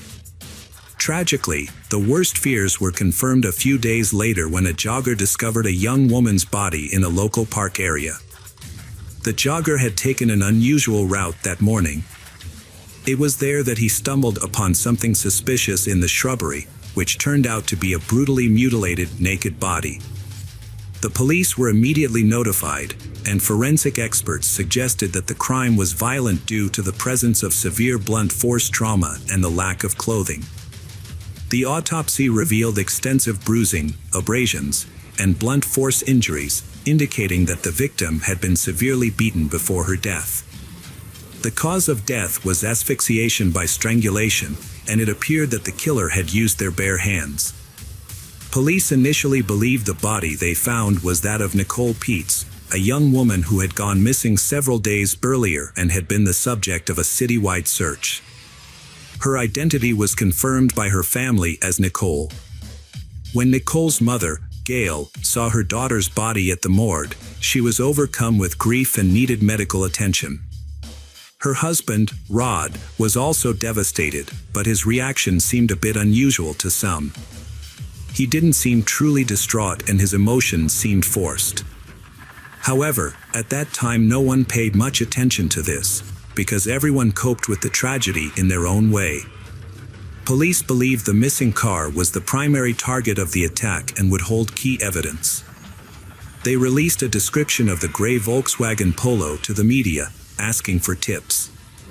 Weeks later, a security guard found the car in a parking lot on the outskirts of the city, noticing it had been parked there for an extended period. The police took the car for a thorough examination, hoping to find evidence and clues that would lead them to the perpetrator and help reconstruct the crime scene. However, their search yielded nothing. The only fingerprints and DNA found in the car belonged to Nicole and her husband, who occasionally drove the vehicle. Despite the lack of concrete evidence, the investigators were reluctant to return the car to David. In addition, the victim's lack of clothes raised questions. The numerous injuries suggested a rage-driven attack, possibly a personal vendetta. However, Nicole was known for her kind nature and had no known enemies. The investigation into this complex case was on the verge of going cold, with no new leads or directions to pursue after nearly a year. The lack of witnesses and surveillance cameras in the parking lot where the car was abandoned made it difficult to gather evidence. However, one peculiar detail stood out. The driver's seat was positioned in a way that suggested the person driving the car was significantly taller and larger than the victim. The police obtained footage from the gas station security cameras, but the contents remained unclear. Frustrated by the lack of progress and the fact that the killer was still at large, Nicole's parents took matters into their own hands. They hired a private investigator to gather information and verify their suspicions, and offered a $10,000 reward to anyone who could provide useful information about the case. David, the husband of the victim, initially showed interest in the investigation, but his enthusiasm waned after 6 months. He eventually remarried, having a child with his new wife. This news was devastating for Gail, the victim's mother, as her daughter had been unable to have children, and David had often criticized her for this. Gail repeatedly suggested that David might be the culprit, but many people believed Gail was motivated by resentment. The police seemed to dismiss this theory altogether. However, 6 years after the crime, David was taken into custody as the prime suspect. One unusual circumstance was a gas station security footage that captured a man using Nicole, credit card. The footage appeared to show a man resembling David, but he wore a head covering and dark glasses, making a positive identification impossible. Although this recording was not definitive proof, it was still added to the case file. Another discrepancy was the missing wedding ring, which Nicole never removed from her finger. Initially, investigators believed the killer might have taken it, but they found the ring in a box on the dressing table in Nicole's home. During the examination of Nicole's body, experts found a dental mouth guard in her mouth. This device was specifically designed to prevent teeth grinding, a condition known as bruxism, which Nicole experienced during sleep. The mouth guard had been prescribed to her shortly before her death due to her nervousness, which caused involuntary muscle spasms in her jaw. These spasms had led to the erosion of her tooth enamel and chipping of her teeth. The investigation concluded that Nicole was likely killed in her own bed while she was still asleep. This theory was supported by the fact that she was not wearing any clothes and her body was clean, with no signs of a struggle. Additionally, Nicole's face was free of makeup. The mouth guard found at the scene was not a significant factor, as Nicole had only recently started using it. Moreover, forensic experts analyzed the driver's seat in the car and found that the last person to sit behind the wheel had the same physical characteristics as David, Nicole's husband.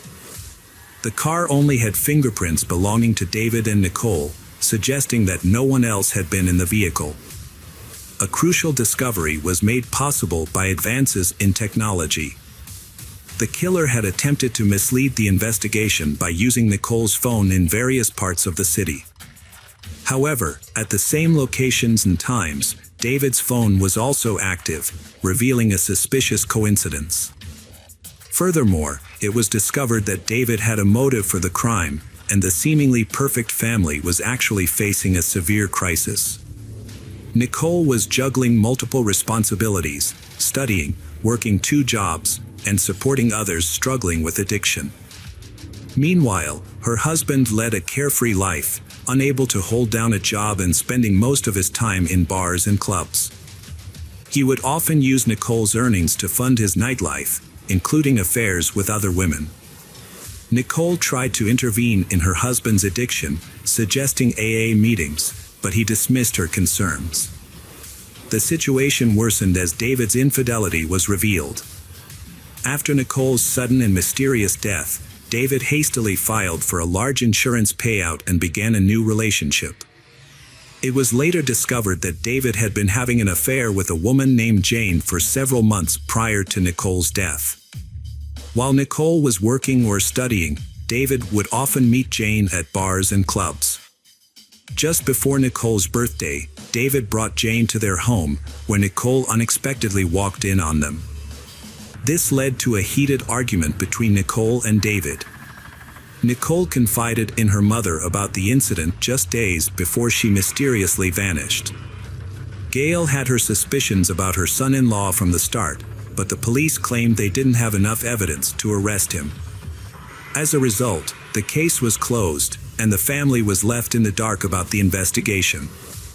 Over time, they lost hope that the person responsible would be held accountable. After his wife's death, David received a significant insurance payout, which he spent on lavish gifts for his mistress, Jane. Gail believed that Jane might have been involved in the crime, but she was only questioned as a witness due to lack of evidence. In 2013, David went to court, still denying any involvement in his wife's death. His lawyers initially argued that the evidence against him was circumstantial and not conclusive. However, as the prosecution presented more incriminating evidence, the defense shifted their strategy. They portrayed David as a victim, suggesting that his wife, Nicole, had become unbearable to live with due to her addiction to pain pills and drinking. The claims that Nicole was unstable were unfounded and disputed by everyone who knew her. Even if she had lost control, that would not have justified David's brutal murder of his wife. Ultimately, David's guilt was proven beyond a doubt, and he received the maximum sentence allowed by state law. David was sentenced to 18 years in prison, but he will be eligible for parole in 2025 after serving 2/3 of his sentence.